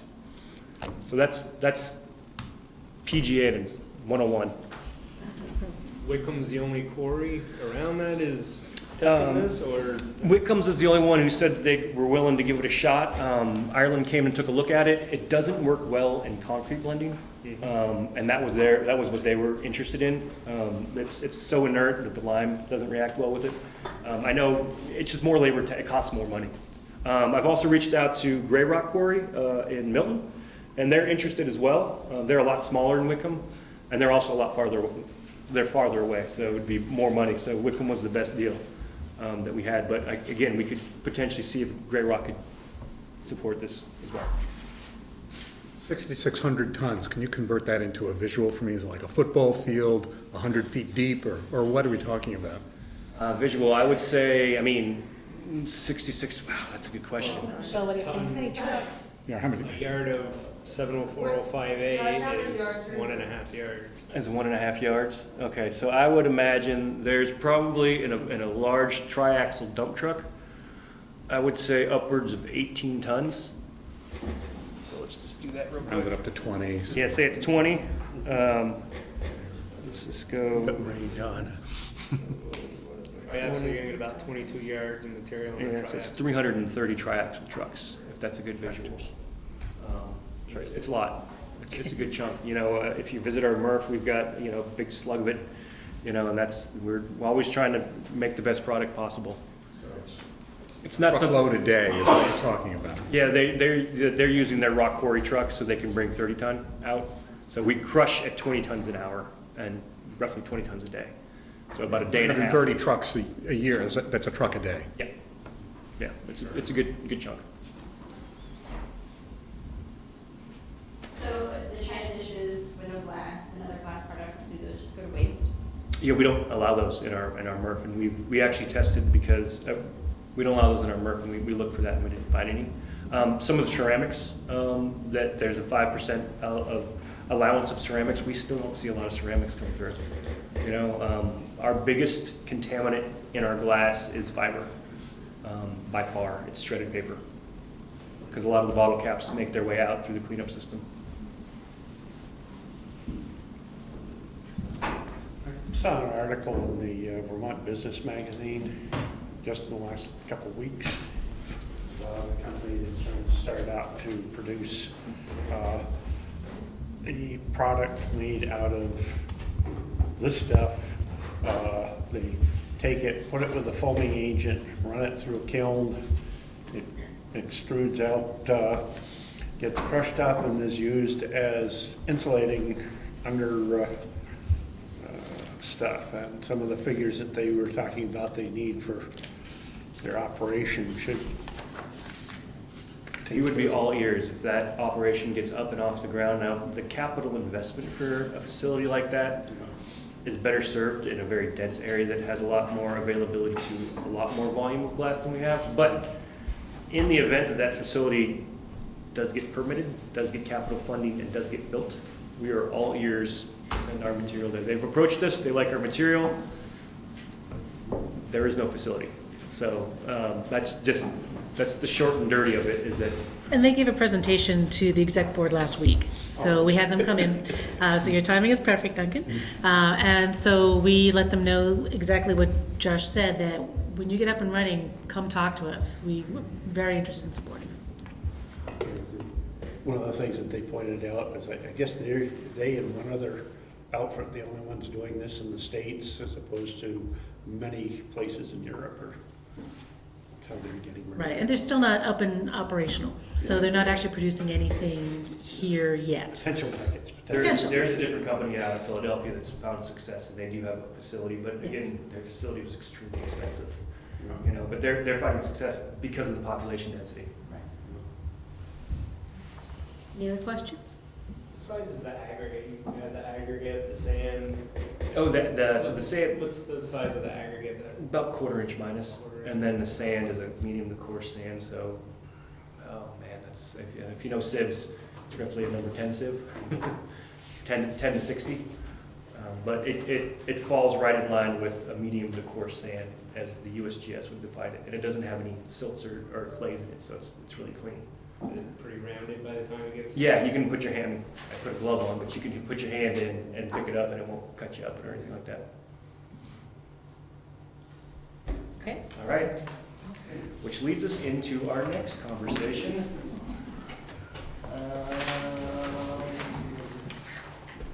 Hey.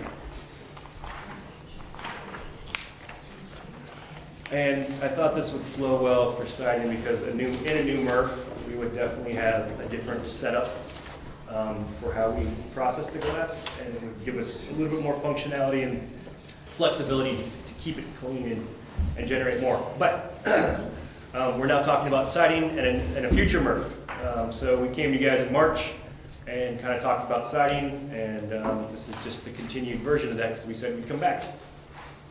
So just as a review, in September of 2018, we had a board meeting, and we kind of just said the state of the MRF, and all MRFs really. We looked at future technology, current technology, what technology we're using right now, and some of the limitations of our existing facility. We then went into a board retreat where we proposed we should start looking at building a new MRF, because as commodity markets get tighter and tighter, we need to make a cleaner commodity, and we can't do that in our existing footprint. The board's direction was, yeah, we're all ears, just we won't make any decisions until you tell us how much this thing's gonna cost. And really tell us how this fits into the district's, future plan and how we're gonna pay for it.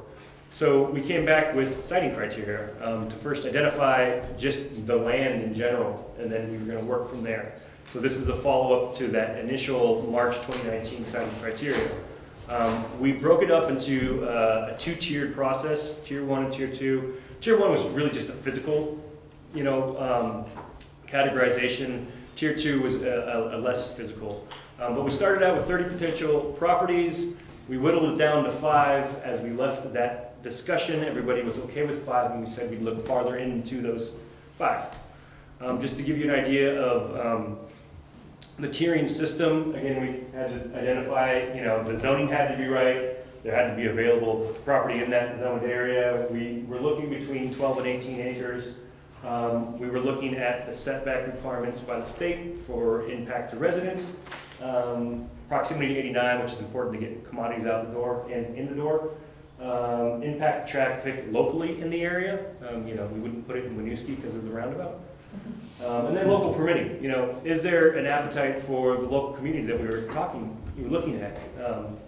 So Tier 2 is really kind of how we're going to whittle this down next, but I'll get us into, this is the map we use. It's from the Chittenden County Regional Planning Commission. It identifies enterprise zones, and in those enterprise zones, it identifies industrial zoning. That's how we got our 30 initial properties. This is the 5 we wound up with. Global Foundries in Williston has got some property that has potential. Technology Park in South Burlington, about 107 acres on Route 7 in Milton. Meadowland Business Park in South Burlington, and property we own on Redmond Road.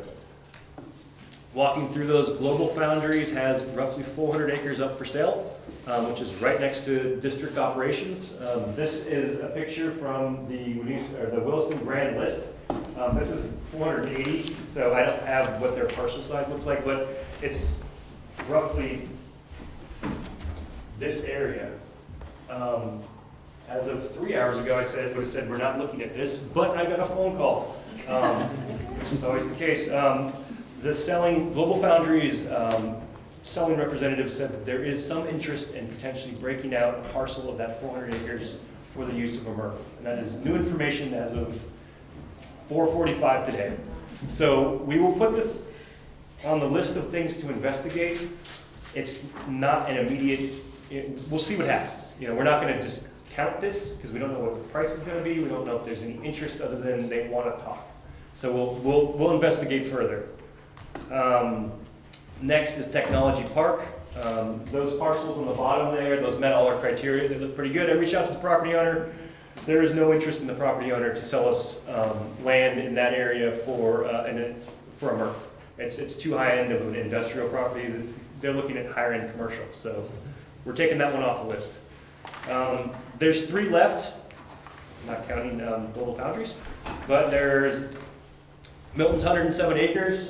Brian Wright and myself went out and visited this. The northern section has already been parceled off. We found some interest in the southwest corner that had potential, so that was put on our list. Meadowlands Park. I'm sorry, Josh, where is that? That is Opico. So as you get into Milton, right before you make the big bend into town proper, how many people know Wilson? So that's south of Milton. Yeah, so Milton proper's up here. Is Route 7 on, is that the bend? This is Route 7, and this is Route 7 here, this is the bend. So they're clearing this area for what I think is going to be a solar array. There's a little diner, I think, right here. North of Catamount Industrial. Yes, North Catamount Industrial, about 4 miles north of the exit. Good question. This is the Meadowlands Industrial Park, and what we're really looking at is the Dynapower property. So again, this is off the grand list. The light blue is the entire property. They parceled it out to a 38-acre section. This is pretty attractive to us because it butts up to a quarry and the freeway. And it's all industrial in there, and the roads are really wide. So this is and they're willing to sell to us, which is important. And then this is our property on Redmond Road. This is actually 38 acres that's highlighted in baby blue here. There's really 20 usable acres on this. There's a 6-acre parcel, or a 6-acre parcel to the south that we're not including. And there's also an easement on the road that just got installed. So in reality, the middle chunk is that 20 acres I'm identifying. So what I decided to do was put a point system together. For Tier 2, I reoriented Tier 2 for things that I did know and was able to find out. And that's proximity to population, density, cost, wetland concerns, site suitability and perception. That is, are we in a zoned industrial area? How close are we to residential? And the person who owns it, are they willing to sell it to us? 1 is the lowest, 3 is the highest. The highest point total indicates the most applicable siting profile. So just to break it out, you know, Route 7 Milton, proximity to population density, it's the farthest away, so we've got a 1. The Meadowland Business Park is the closest to population density, so we've got a 3. The cost, surprisingly, the Milton property was twice as much as the Meadowland Business Park property, and we own the Redmond Road property. So that's how that broke out. Wetlands, there was nothing that jumped out at me on the A&R Atlas for wetlands. It doesn't mean they're not there, it just didn't indicate that there was a gigantic wetland through the middle of the property. They all got about a 2 because they all have potential to have wetlands, so that's something we'll have to investigate. And then site suitability, that's why we kind of wound up with these 3, is everybody's willing to sell this to us. I didn't jump into Act 250 just yet. That's going to be probably a higher end investigation to be determined that we would need a site civil review to get really into like a lot of the Act 250 criteria for siting. So the results of that is that the South Burlington Meadowland Business Park and Redmond Road scored the highest. And that pretty much came down to proximity, population density, and cost. So what I'm recommending moving forward is that we take a further investigation, take a further look into this, and that would be a site civil investigation. We have money that's been approved in the budget in capital to spend on 2 properties to really look at what each property would take to develop. And that will give us cost estimates on grading the site, our setback requirements, potential wetlands, traffic concerns, you know, just an overall, what can we get out of each of these properties? We'll still have Global Foundries on the back burner to see what happens, but it's been back and forth communication for about 13 months. But I think these 2 really jump out as really significant potential areas to build a facility. And that's what I'm bringing to the board today, is just, it is my recommendation, you know, would like some consent. You know, I don't need a board decision that we do jump into that investigation. And to kind of give you guys an idea of how we're moving through this whole process. So siting review, I just completed. We wound up with the 2 that I recommend we investigate further. From there, we will jump into a site civil review. I'm expecting that to be completed in the fall, and I would bring that back to you. That would be our preliminary set of numbers on what kind of facility we could build and what kind of general costs we're going to expect. Again, I would recommend, maybe at that point we choose one of the two properties. Maybe Global Foundries is the best place, we'll bring you more information in the fall. Anticipating that we're moving forward over the winter, we'll speak with at least 5 of the major MRF equipment providers. I've already spoken to 4 of them. They're more than willing to give us estimates. It's not an RFP, it's not an RFQ, it's just literally, we know the parameters that we have currently, we know the expectation of where we're gonna be in the next couple of years, 5 to 10, at least we can estimate. We know the footprint we'll have based on the site civil review, so they can give us a pretty good estimate of what it would cost to get equipment into a new facility.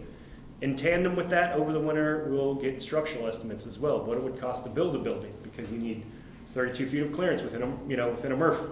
So it's a fairly specific building. And we'll do those in tandem so that we can go back and forth between the equipment providers and the structural estimates, so that if we need to tweak something structurally, we can, and we can get a real value out of that. So in the spring, we'll bring all of that information back, and then we'll start performing a comprehensive business pro forma as requested in the retreat, so that we can get a really good idea of what this cost will be, how it will fit in our long-term plan, and how we plan to pay for it over the long term, so that you guys can make an informed decision on whether or not we move forward, because this will most likely have to go to bond. So that's where we're at, and just as a heads up, our existing contract ends in 2022. If we stay moving on this, we should have a facility, if everything lines up and makes sense, in and around that area of time. And that way we could run our existing MRF up until our new MRF is built and not see a break in service to our community and then switch over. So that's the thought process. When we were discussing the landfill, IBM or Global Foundries had a parcel between Redmond Road and the river. And is that part of your consideration when you're talking Global Foundries? So the Global Foundries spot, and this is just what I've been told, is it on Redmond Road. This is the Global Foundries property that's on Redmond Road. Again, this is 485 acres, I think. My guess is that I've been told it's 400 acres that are up for potential sale, and it's in here somewhere. Probably cuts out this solar array, and my guess is there, cuts out that, but I'm not sure. I don't have any information on it, but that's the general area. Topography, I realize, was a problem, because we were talking about a fair amount of fill, which, if we were going to get the sand out of the sand pit for the landfill, we could put it over on that side of the river. We'll see what shakes out moving forward, and there is different. I know this topography, this gets real steep real quick. I know this is relatively flat, but there's a lot of trees to move, and it wouldn't be a simple siting required. Depending on what they provide or what the thoughts are. But the location is convenient for us, as well as we know what the traffic count would be. Absolutely. Tim? What's the location on Redmond Road? Can you flip to that and kind of Google map it? Okay, so off the road, this is the turn into IBM right here. This is our compost facility up here. Our admin office is right there. So if you come down Redmond Road to our admin office, Velco's put a large road in to access their laydown space. So what we're estimating, they've got a 300-foot easement, so we're kind of really looking at this section here. From the first house on the right, and then you go down. That's the thought. There's 20 acres. A civil site review would definitely indicate how much of that 20 acres we could use, and it may be tight. And did we ever consider the landfill property? We did not, because there's still sand that's being actively removed on that, and there's a significant amount of time that's allocated for that removal over 20 years. So it would be, no. One other, your your Meadow Park, kind of that Diner Tower property, Yep. that brings up another idea you may want to consider, you may not, take it for what it's worth. Yeah. When Husky built their campus back in 1998, the vision of the founder was they were going to have 15 buildings on that campus. They have a huge chunk of land. There's a total of 1 building on the campus and a lot of land. And they are also private equity owned, just like Diner Tower, and they may be interested in selling that land. I don't know. Selling some of that land. You got any contacts, or, you know, I'll reach out, I can reach out to them and see, you know, when, yeah, I'm more than interested in that. I want to see if I can find something. You know, one of the things as far as Milton went though is we did a population density map, and then we did the serviceability of where a facility would be. And Milton doesn't look great because you're gonna shift all that route truck traffic out of South Burlington, Williston, Burlington, Winooski area up north. So our concern was, you know, more greenhouse gas emissions, and also it's gonna cost the haulers more, which is just gonna be put on to the ratepayers. So, you know, that's just a piece of Milton that doesn't make the most economic sense to, you know, in for the public to knowingly add and increase the cost just based on sight distance. But yeah, I'm definitely up for investigating. Any other questions? I know that would be a trip for our recycling trucks from Burlington all the way up to Husky. I mean, talking probably an hour, 15 hour and a half round trip out of a day that, you know, then some days we have to come in early because the MRF closes before we're done. And that'd be a tough one for us. It would be, on paper it would look great. Logistically, explaining that to people south of the facility would be pretty difficult, especially since the bulk of the traffic would be coming from south. If it was right off the interstate, you know, that'd be something. But I think that's everything. Any other questions? Okay. All right. Thank you. Josh. Thank you, Murph. Now, the Heinsberg dock estimate. Spaceport, good to go.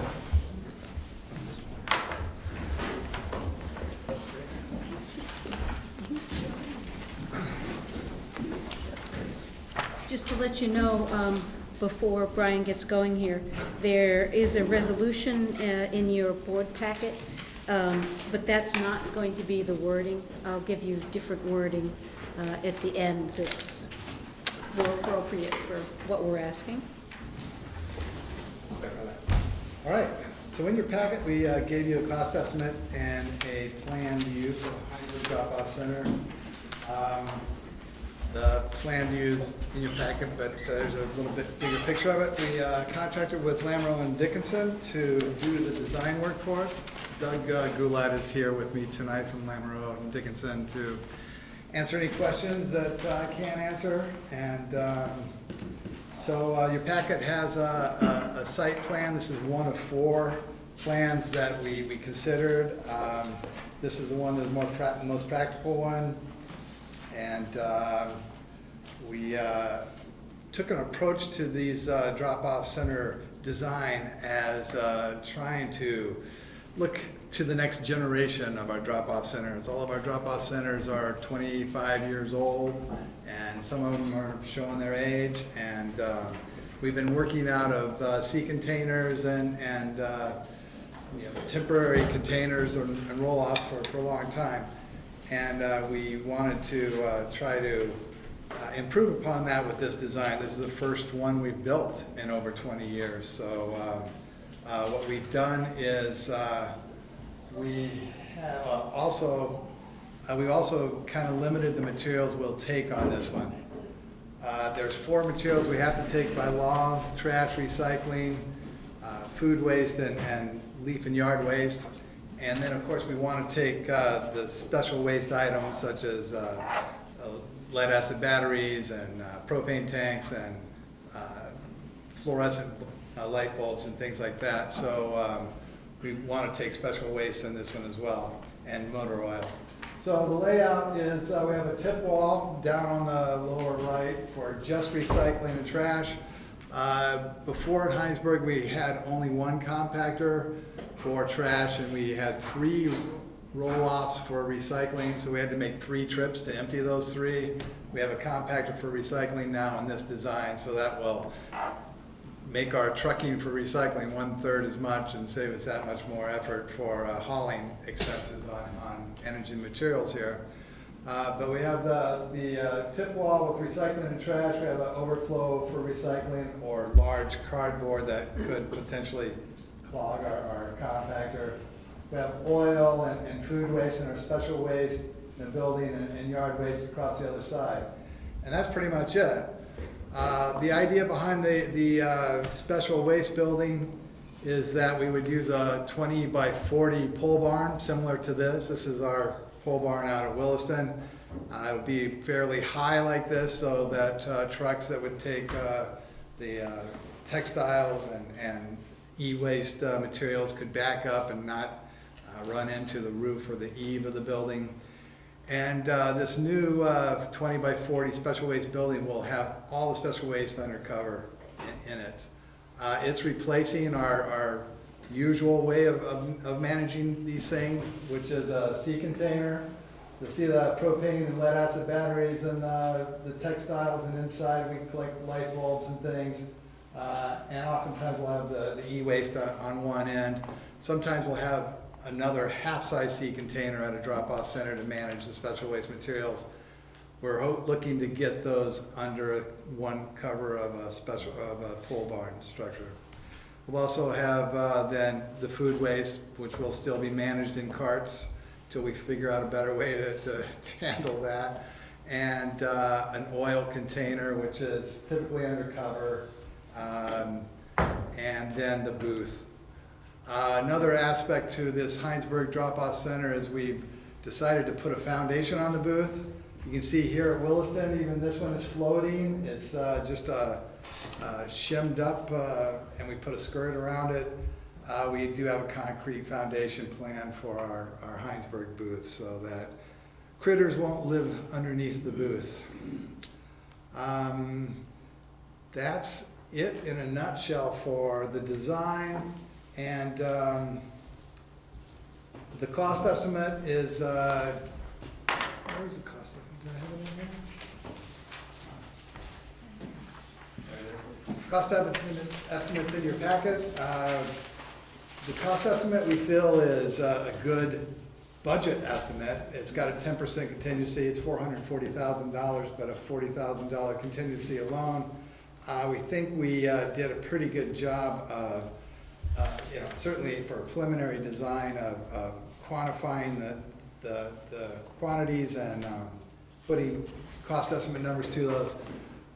So I feel confident that this cost estimate is not going to, our actual cost won't exceed this budget estimate.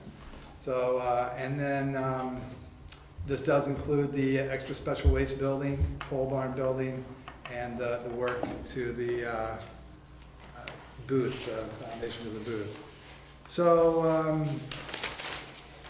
what we are asking for is that you approve the general manager to continue with the design of this and get final plans and contract documents prepared and go out to bid, and that we would come back to the board with our actual bid results and ask for the final approval to spend the money for construction at that time. The budget in our capital budget was at $350,000. This is a $445,000, so it exceeds our what we had budgeted for that one line item. But again, I think the $445,000 is a generous number, and I believe there's certainly items in our capital that we will not exceed our overall capital budget bottom line. So, and we'll know a lot more about it when we get the final construction bids in. So that's my presentation. I would love to answer any questions you have. Yes. I am curious, so I don't know what stage of the process that might happen, but has there been any exploration into getting the costs down closer to what the estimated capital budget allotment was for? Yeah, we could take out the pole barn and put in a sea container and drop it on the ground for free, basically, or if it's close. So I guess I'm thinking of not changing the design. Right. I'm thinking more of opportunities to take advantage of available funds through grants, innovative green infrastructure, things that might offset other operational expenses on site as well. Yeah, I'm not aware of any grants, but we can certainly. Well, something we haven't incorporated into this preliminary design would be, would we want to incorporate solar? Would we want to incorporate, other layers of saying kind of green infrastructure, green building that could either reduce the ongoing operational costs or to, again, provide kind of dividends down the road. So that is certainly something that if, when we go out to bid, we would put that into the RFP and would say, please, suggest any and all options that could reduce ongoing operational costs, if not construction costs. Okay. I have a hard time reading. I have a hard time reading this font. What's the acreage or property size? The acreage of the property is about half an acre of the total gray acreage there. That's pretty much the paved acreage. One aspect of this is we have to have access for our trucks to access our roll-off containers down below the tip wall. So we have an 80-foot space with which to maneuver a 40-foot long truck and back in and move these containers in and out. So that takes up a lot of our allowable space just to gain access with our vehicles. We do have a comparison with the existing site, but the existing site was also about half an acre, but most of it was above the tip wall and beyond the tennis booth. Here we have about a quarter of an acre of space. If you do compare this though with some of our other facilities, even our flagship facilities such as Essex and South Burlington, the paved area for parking your vehicle and unloading it is pretty small in a lot of our facilities. So it's comparable really to some of our other facilities. I'd like to make just one comment on the estimate here. That it was actually $325,000 that went into the capital budget. Okay. But during the time of the discussion before the budget, Brian had talked about a range, I think you were talking about between 450 and maybe 300, somewhere in there. Now at the time, it was really just truly back of the envelope working, that Brian was doing the best he could without having been able to do this kind of layout first. So it was, the 325 was a mistake. This 445 really is the reality. And I don't want us to get stuck on a set of numbers that were just a ballpark range. We decided to land on the lower one. We could have landed on the upside and have been almost dead on. This can be accommodated in the budget without changing the budget bottom line. It will mean that there will be some shuffling that goes on in the capital budget though. And all of that, if any of that comes to a level of needing the board's attention, you will see it before you get any final say on this. So I don't want us to get stuck right now on the delta between the budget and this reality. Rim. I have additional questions, but I'll give other people a chance. No, go ahead. Finish your line. No, so as it relates to that, that's just a consideration of being fiscally conservative. So not necessarily a Yes. hang up for me, but, you know, Like fiscal conservative. of the things that have been brought to our attention and, as tip fees are raising, I think we owe it to our communities to be fiscally responsible. So that's why I was raising that. And I'll defer for now. The other thing to really consider is, the previous drop-off center was the most southerly drop-off center that the district runs. And truly, it's, not an urban area, so there's not the population down there, but people driving and everything. Heinsberg has a huge commitment to reopening the drop-off center. Biggest question when I see people in the grocery store, when's the drop-off center opening again? And the costs, all along in this process, I've thought the costs are much higher than they should be, and I am physically concerned about this. But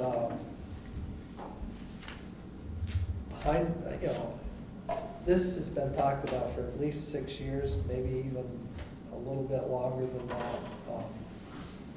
Changing Heinsberg's drop-off center and building the town garage. And as the wheels of government turn, they're really, really slow.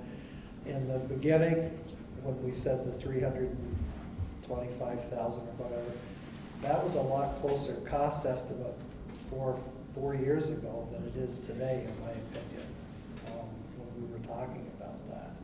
So I would urge the board to continue the process of designing the drop-off center for Heinsberg and continue on the path that we've been on. Brian, you mentioned that there was a diagram that showed sort of the before and after relationship of the, what were the changes made and why were the changes made and how much did it cost us to go ahead and close down? So, this is the, what's in your packet, the layout. This is the old Heinsberg. This is approximately the same scale. It's certainly within 1% or 2. I'm comparing, photocopy to a Google Earth map. But this is the booth on our proposed site, and the line from that to the tip wall. You drive up and pay, and it's basically beyond that line in this area is the usable space for a customer to drive into the facility and use it. In the old Heinsberg facility, the tip wall was at the edge, and the containers were below the edge of the tip wall, and we had access out here with our trucking to pull the containers with those below the tip wall without even being in the usable customer space. The booth is here, and customers paid and then entered into the space. So you see it's about a 1/4 acre, this is about a 1/2 acre, so really it is significantly smaller. And again, it's because the space they afforded us, we had to use part of it for what we formerly used as space out here with truck access. So the differences are, it's size, but we had a lot of, really the trash was over a tip wall and there was scrap metal. And we had 3 containers, 2 here and 1 on the side for the recycling. And it was a very inefficient way of handling recycling. The special waste was in that container and in this C container and the food waste along the side. It's going to be a little more of a one-stop, everything's going to be in one area and there won't be any movement of cars. Actually, in the old facility, people would run over, drop their trash and move their car over to the middle of the site to do their recycling and other things. And then they would drive out this side gate to leave. But is this the before picture before the town moved? Yes. So what on the picture did the town move? What did they move? Yeah, we tore out this whole facility. They built their facility along this edge, and they removed their old buildings, and our diamond actually fits in down here in this old space down there. Okay, so that's not the location of the new facility. The location is actually... that's just for comparison, right. Just to throw it on the picture. So it's south of that. Yeah, actually, this is rotated, and it's laying in that area there. How much did we spend to close our operation? About 30,000, I recall. Yeah, yeah. How much He's a little money, more. how much money are we asking for tonight? Nothing tonight.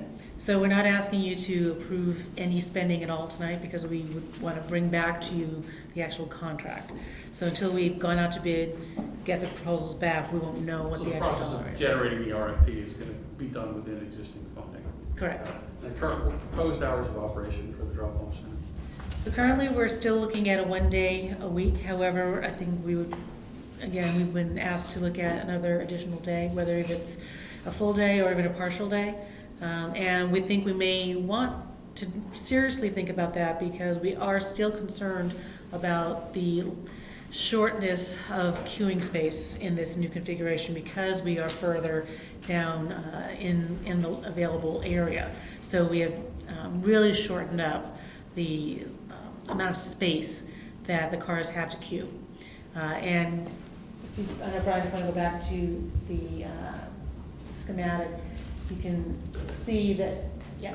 So as you're pulling in with the booth on that left-hand side, people would immediately turn into the two compactors. So there's not a lot of maneuvering space or parking spaces right in front there, and that's where most people are going to land.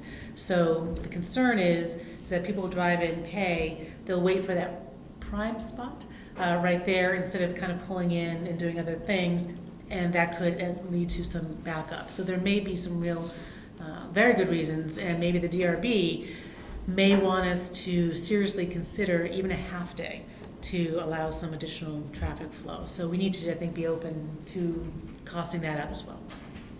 Yes, I promise this is not about reuse of. Just gonna put that up. But and this may be like detailing down the road, but like you mentioned scrap and like C&D and stuff like that. Where is that going to fit into a siting like this? Is that, In this facility? Yeah. That's a good question. I forgot to mention that. We are not taking scrap metal because Burnett Scrap is in town and we don't want to duplicate that effort. And the C&D and the large furniture and that stuff, we never took that anyway at Heinsberg, and that is stuff that takes up extra space and more time for people to unload those vehicles and things.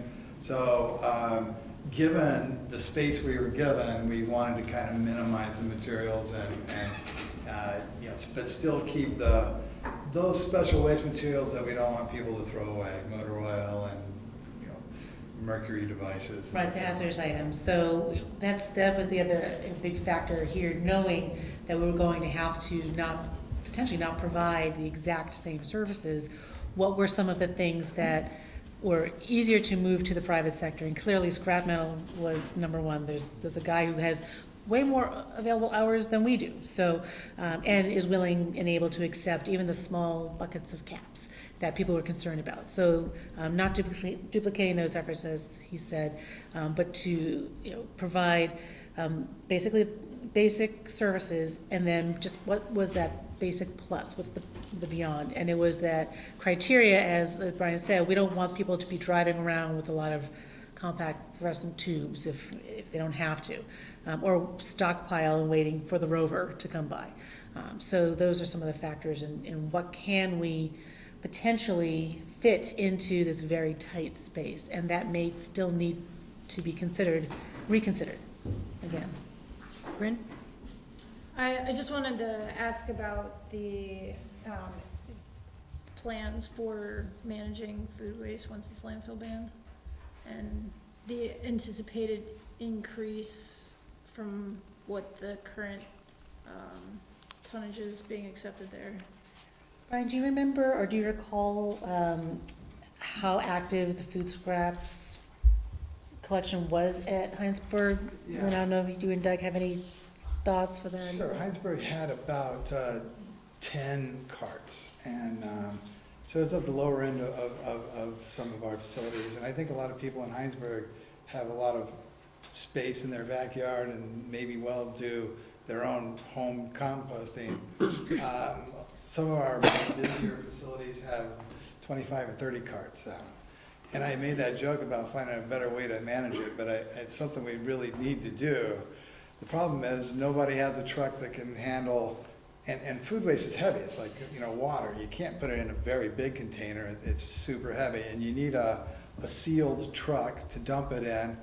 And the only trucks out there collecting food waste handle these 35 or 65 gallon carts. So, I'd love to put in a 3-yard box that will handle all of our facilities in one container, but there's no trucks that any of the haulers have that can handle that sort of container, so. And it's a lot cheaper for us to contract with our current contractor than for us to buy a truck and do it ourselves. Yes, Tim? The lease on the old property, so this is town property that we had leased from. What was the term of the lease? The same as all of our other drop-off centers, so $1 a year. It was a 5-year lease with 3 5-year extensions, so essentially a 20-year lease, and it's $1 a year. We pay them $1 a year.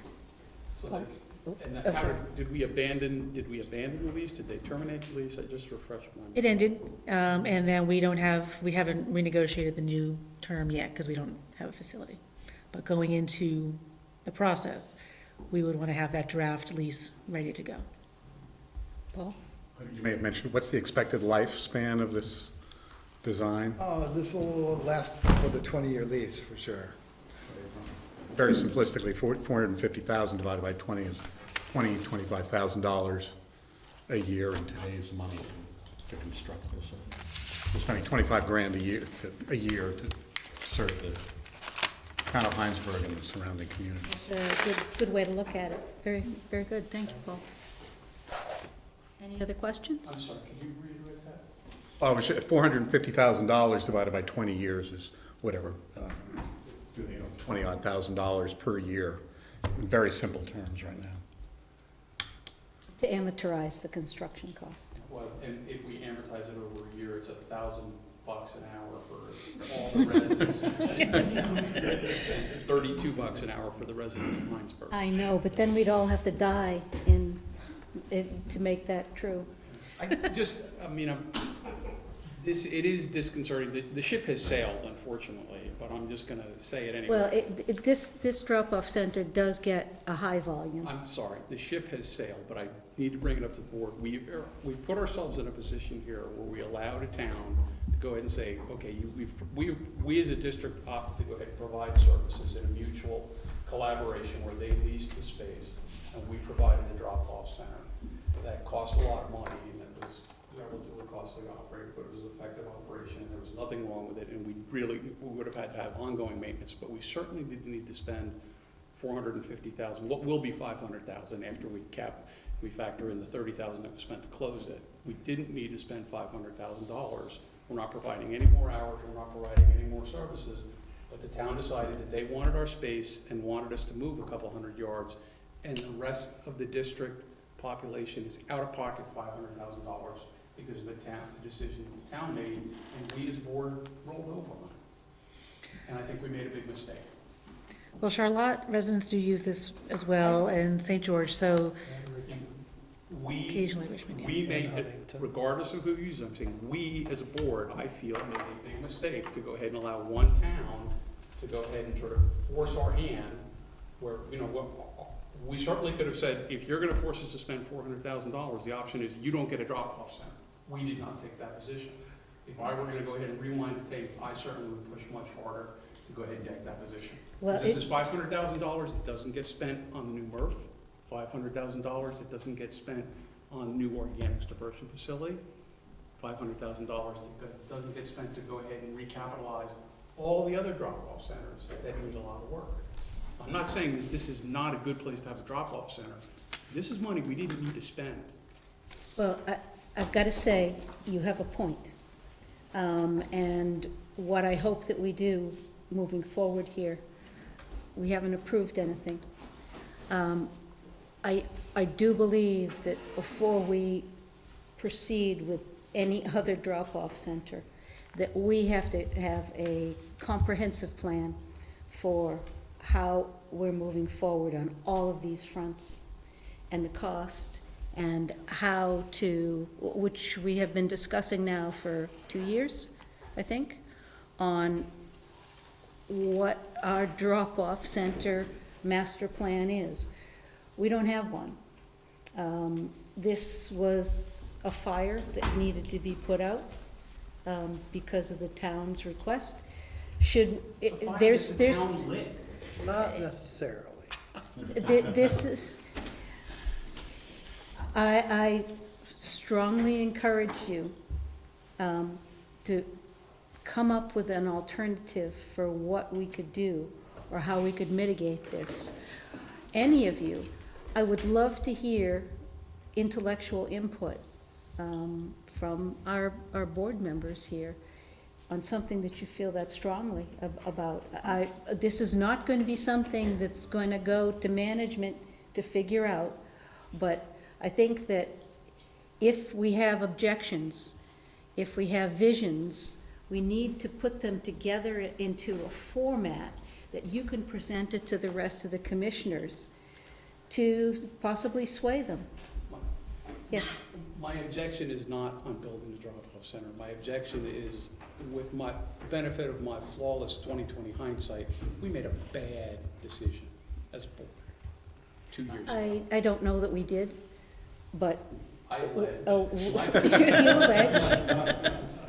Okay, there won't be any lawsuits coming. Use the right word. Yes. You know, in all the discussions that we've had about this, the old drop-off center, functionally, it worked, but not that well.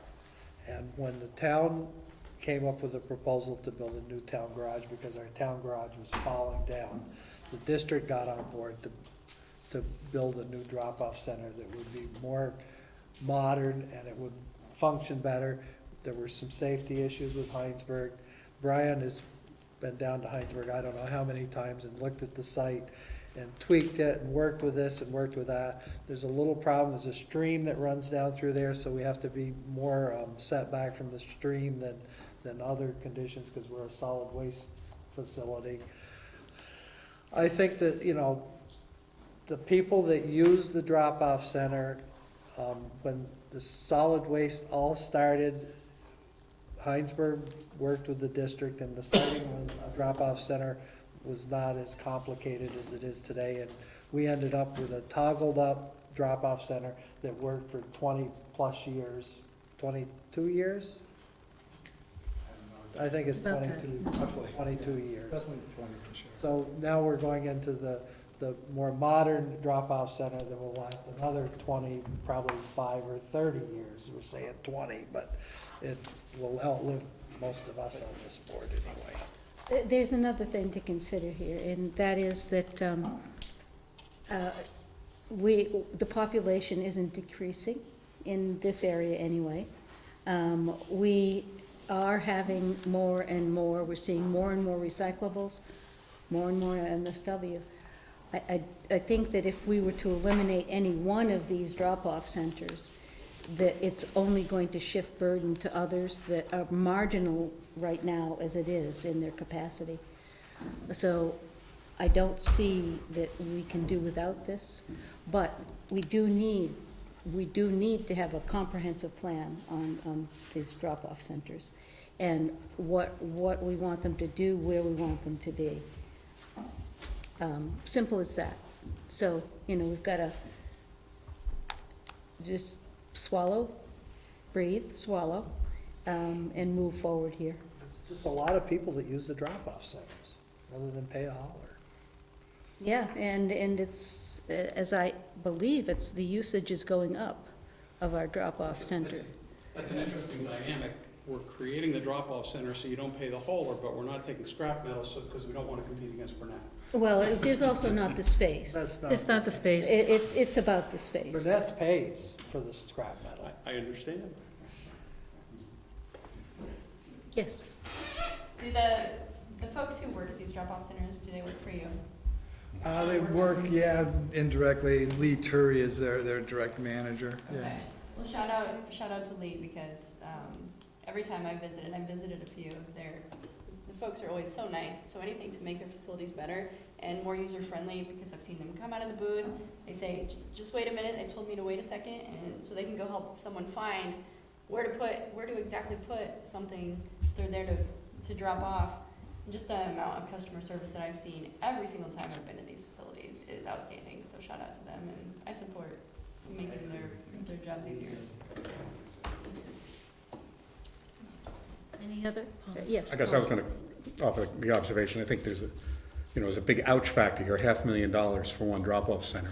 That's the message. I think Tim's absolutely right. It could have been played out differently, perhaps negotiated a little bit, but ultimately, we're a municipality covering not just one town, but almost the entire county.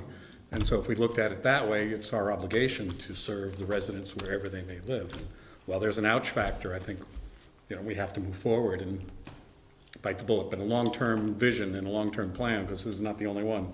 Yes, and to mitigate the ouch factors to come, we need that plan.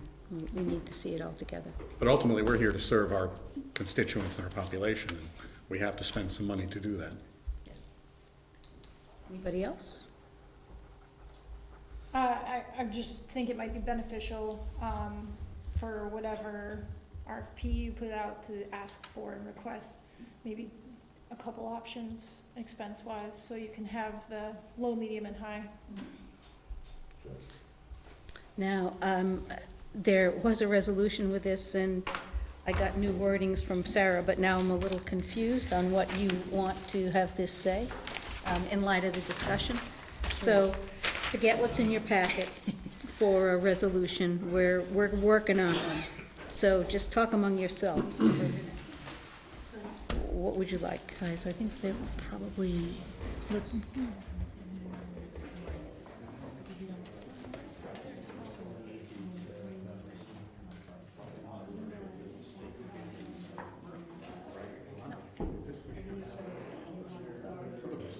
Oh, yeah. Yeah. So, okay. Okay, we're back. We're done. That was quick. The resolution that Sarah would like is for the commission to give permission for her to put out an RFP to get bids on this construction without a dollar amount to it. I'll move that. Does that work for you? right.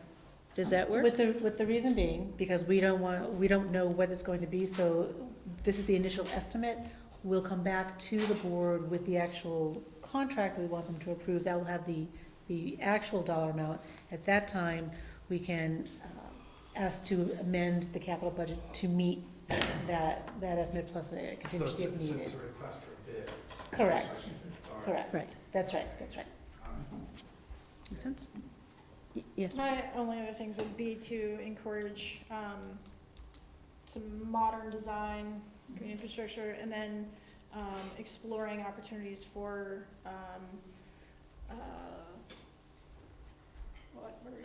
So an organization called Resource builds many things for the city of Burlington, particularly Burlington Park Rec and Waterfront. We just supply the material for this, supply the funds for the supplies, and they've built similar so reduce infrastructure for us. worker training opportunities to keep the cost down. Yes. Things such as that could help give extra points to the selected bidder. Thank you. So, we have a motion that got seconded. Any more discussion on it? And all those in favor? Aye. Abstained? Abstain. One? Opposed? Motion passes. Thank you. You know, I want to say, Tim, I appreciate the fact that you moved us further up in the agenda for this. Yes. That was wise advice. Thank you. So, now, ordinance? We have a solid waste management ordinance change. That is, Michelle, I believe, is managing that process. Half of Josh. So I'm just presenting on behalf of Josh Esty, who can't be here this evening. And I'm just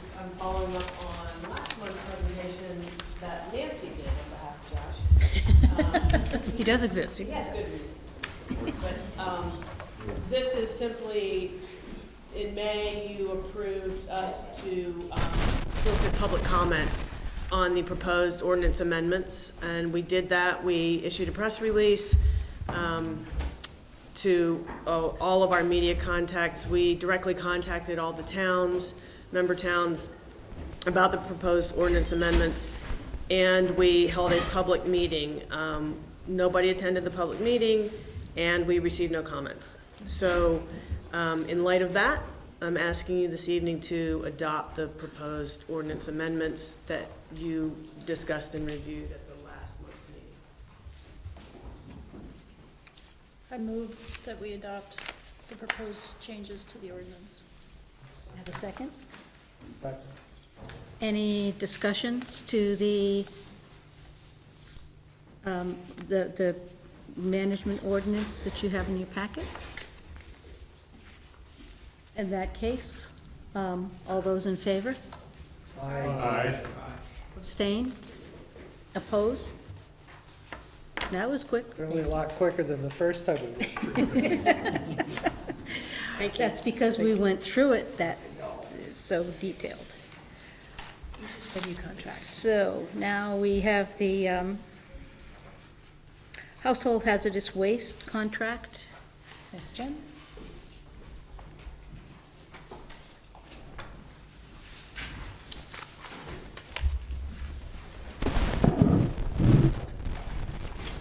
Thank you. So the household hazardous waste contract is up for renewal. The contract is for transportation and disposal of all the hazardous waste that we collect at the Rover and the depot.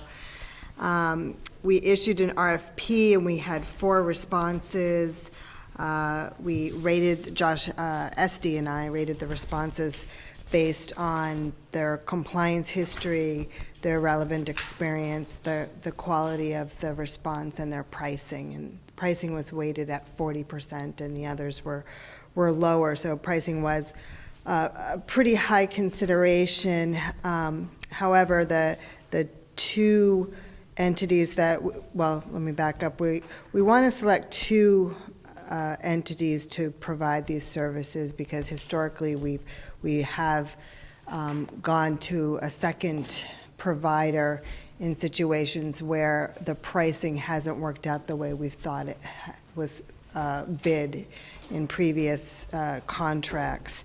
So rather than just going with one provider this time, we want to be very clear that we're going to use 2 providers. We're going to balance the pricing, choosing the providers that provide the better pricing. For some materials, we'll go with them, and others will go with the other.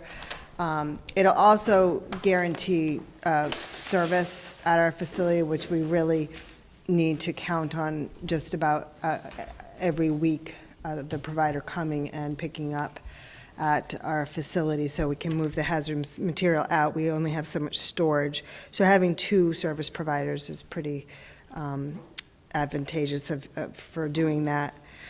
So the 2 entities that we selected based on our selection criteria was NRC, East Environmental Services, and Triumvirate Environmental. NRC, we also known as MPRO, is actually located in Williston. Triumvirate is in Somerville, Mass.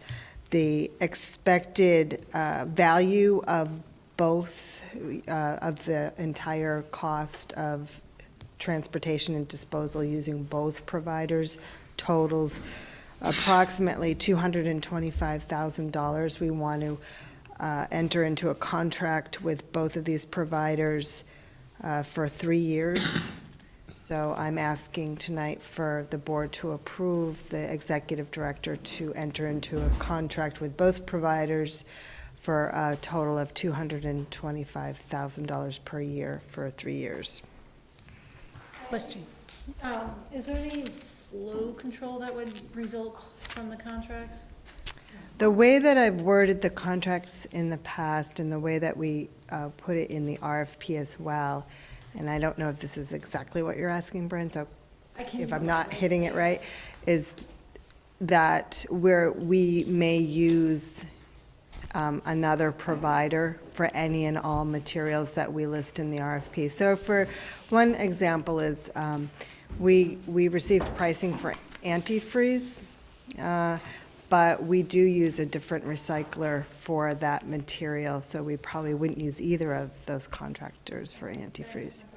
Okay. Any other questions? I'll move the motion. A second? Second. No more discussion? Is the reason this has come to the board level for review is because of the dollar value of the contract? Correct. What's the limits of authority that goes outside of the executive board, 50? 100. 100. 100. So these real quarterly contracts, we wouldn't even have to see this, okay. You're playing with time again. All those in favor? Aye. Abstain? Oppose? Motion passes.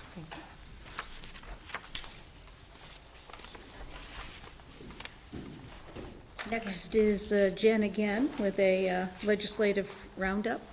Okay, I'll try to be quick. If you've read the memo, we were monitoring about 30 solid waste-related type bills this session. 3 bills actually have been passed and signed by the governor at this point that have to do with solid waste. S113 is the one that's gained the most media attention. That's the one where there's a single-use plastic bags ban. It actually made National Geographic this week. Talked about it being one of the most progressive or aggressive bag ban bill or law now in the United States. And that's because there were several other banned products along with it. There's polystyrene used in food service establishments.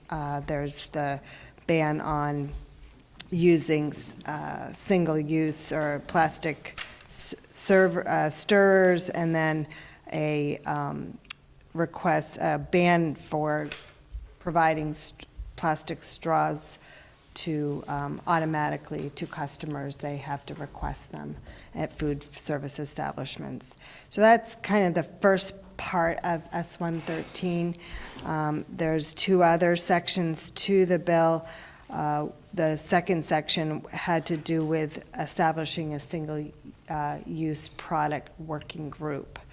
And that working group will be charged with looking at all single-use products, which includes all packaging and printed material, and looking at the environmental impacts, the landfill space, and how it might be managed differently.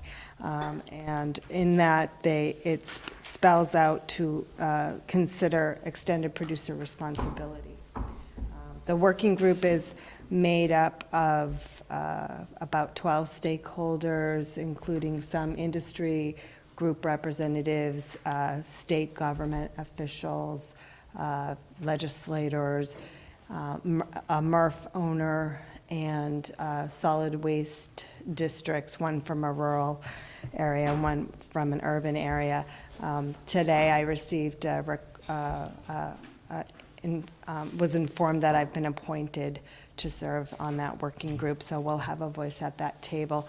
And this is an area that we're very interested in pursuing, is looking at all packaging and what can be done in terms of having maybe a better system for recycling it. So we're pretty excited about that. And then the last part of this bill was really to address concerns that the legislature has been hearing about from a lot of the residents that live in the Coventry area about there's only one landfill and all the garbage is going up there, and there should be more, there should be regional landfills everywhere in the state. And so the legislature has tasked A&R to do a feasibility study and to look at specifically the 2 sites that have been permitted for landfills in the state. One is in the greater Upper Valley, and the other is owned by the Northwest Solid Waste District.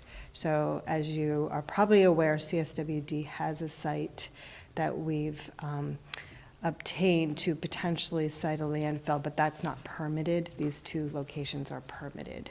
So the state has to look at these locations and come back with a report to the legislature on the feasibility of another landfill in the state. So that's S-113.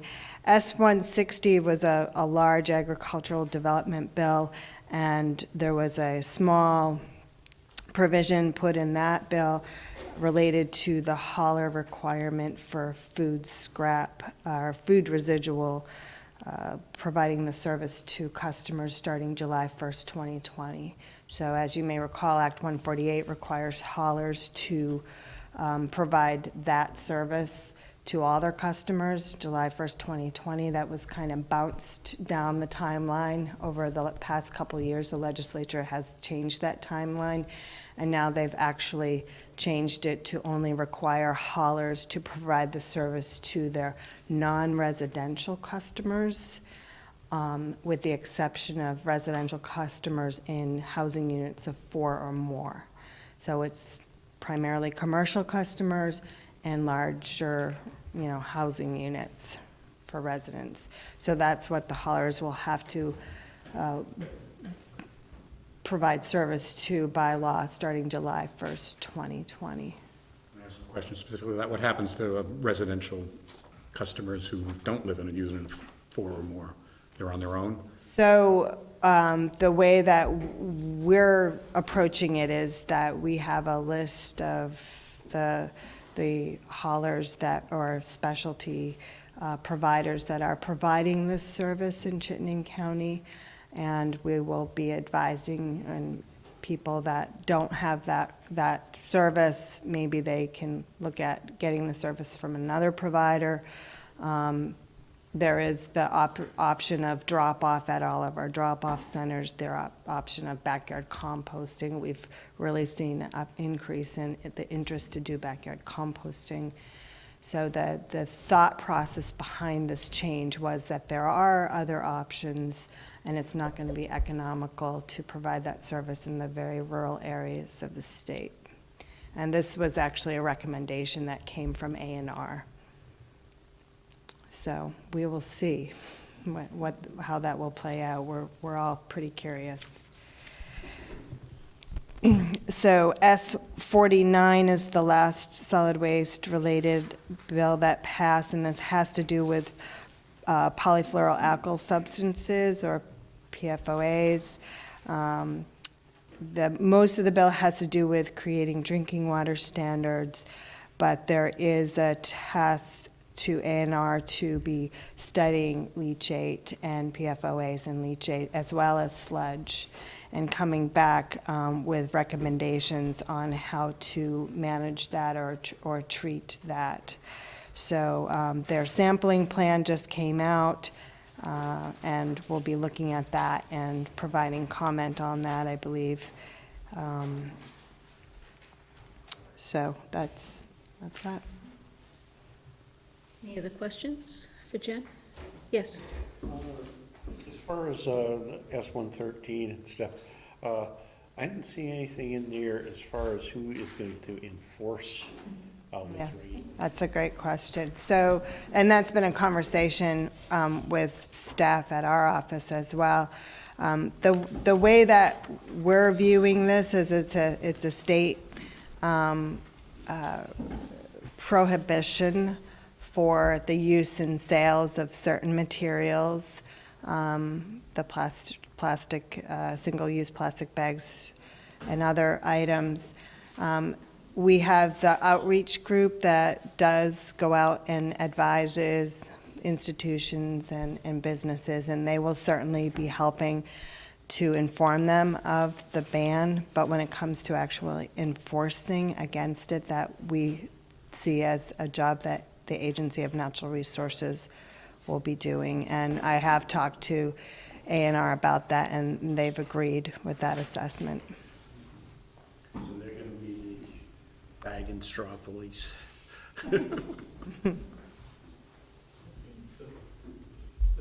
The permitted landfill in the Northwest District, is it owned by the district or privately held?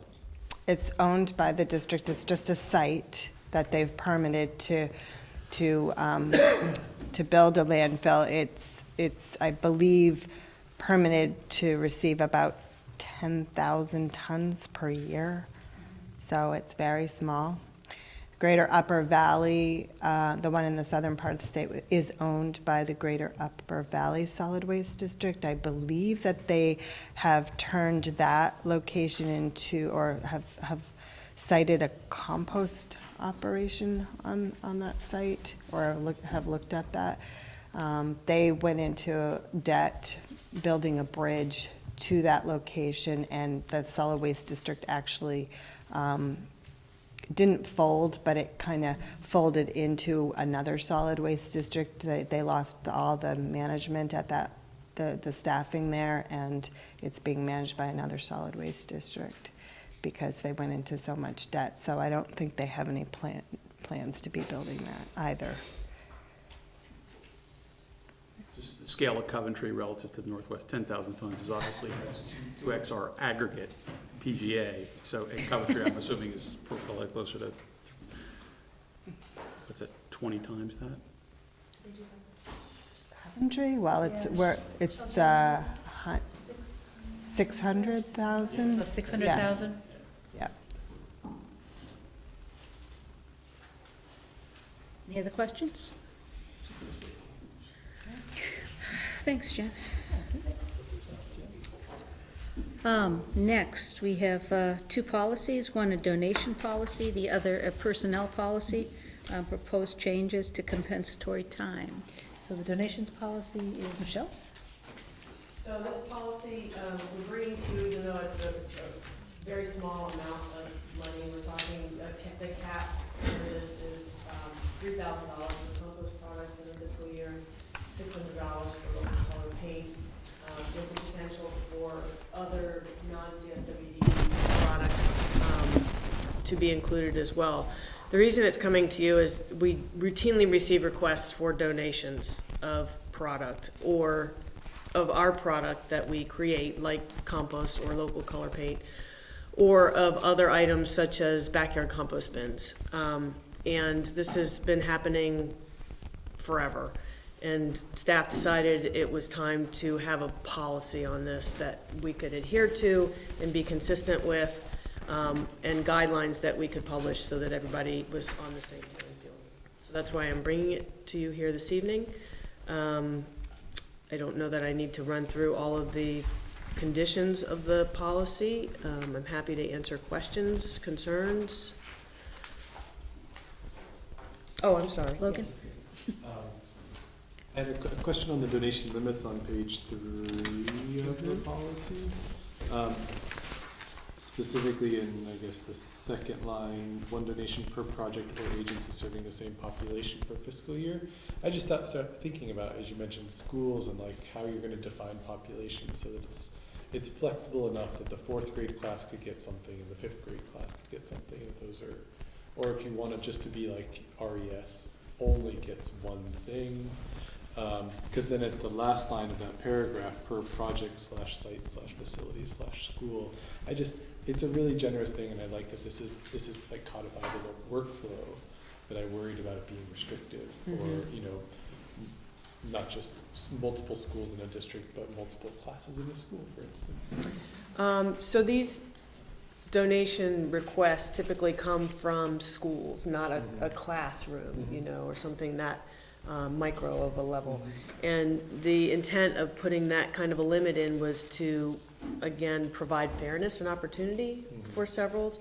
So we wouldn't want all of the limit to be met, for instance, by just the Burlington School District, because 3 schools in that district made requests and got all of the opportunity.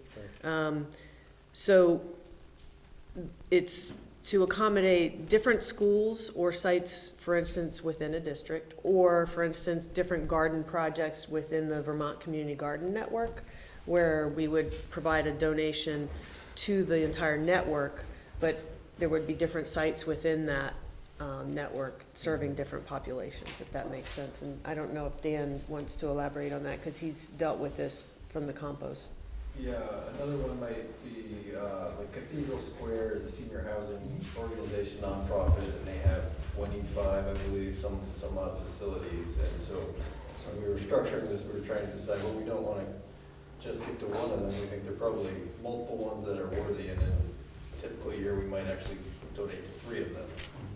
But we didn't want to limit it to that. School districts, likewise, like as Michelle was saying, might have 10 schools in the district. We might end up donating to 4 of them in a given year. We want to be able to continue to do that. And that would fall under that would fall in as like separate schools, not the population represented by the Burlington School District. Right, that was my interpretation. Okay. That's the intent. So not the population of CB Smith, but It would be the area served by that school, I would say. okay. So not the population of the school itself, but the school shed, if you will. If you will. The school shed. Let's coin some words. You're gonna find that on Wikipedia. It's 9:03, so here we go.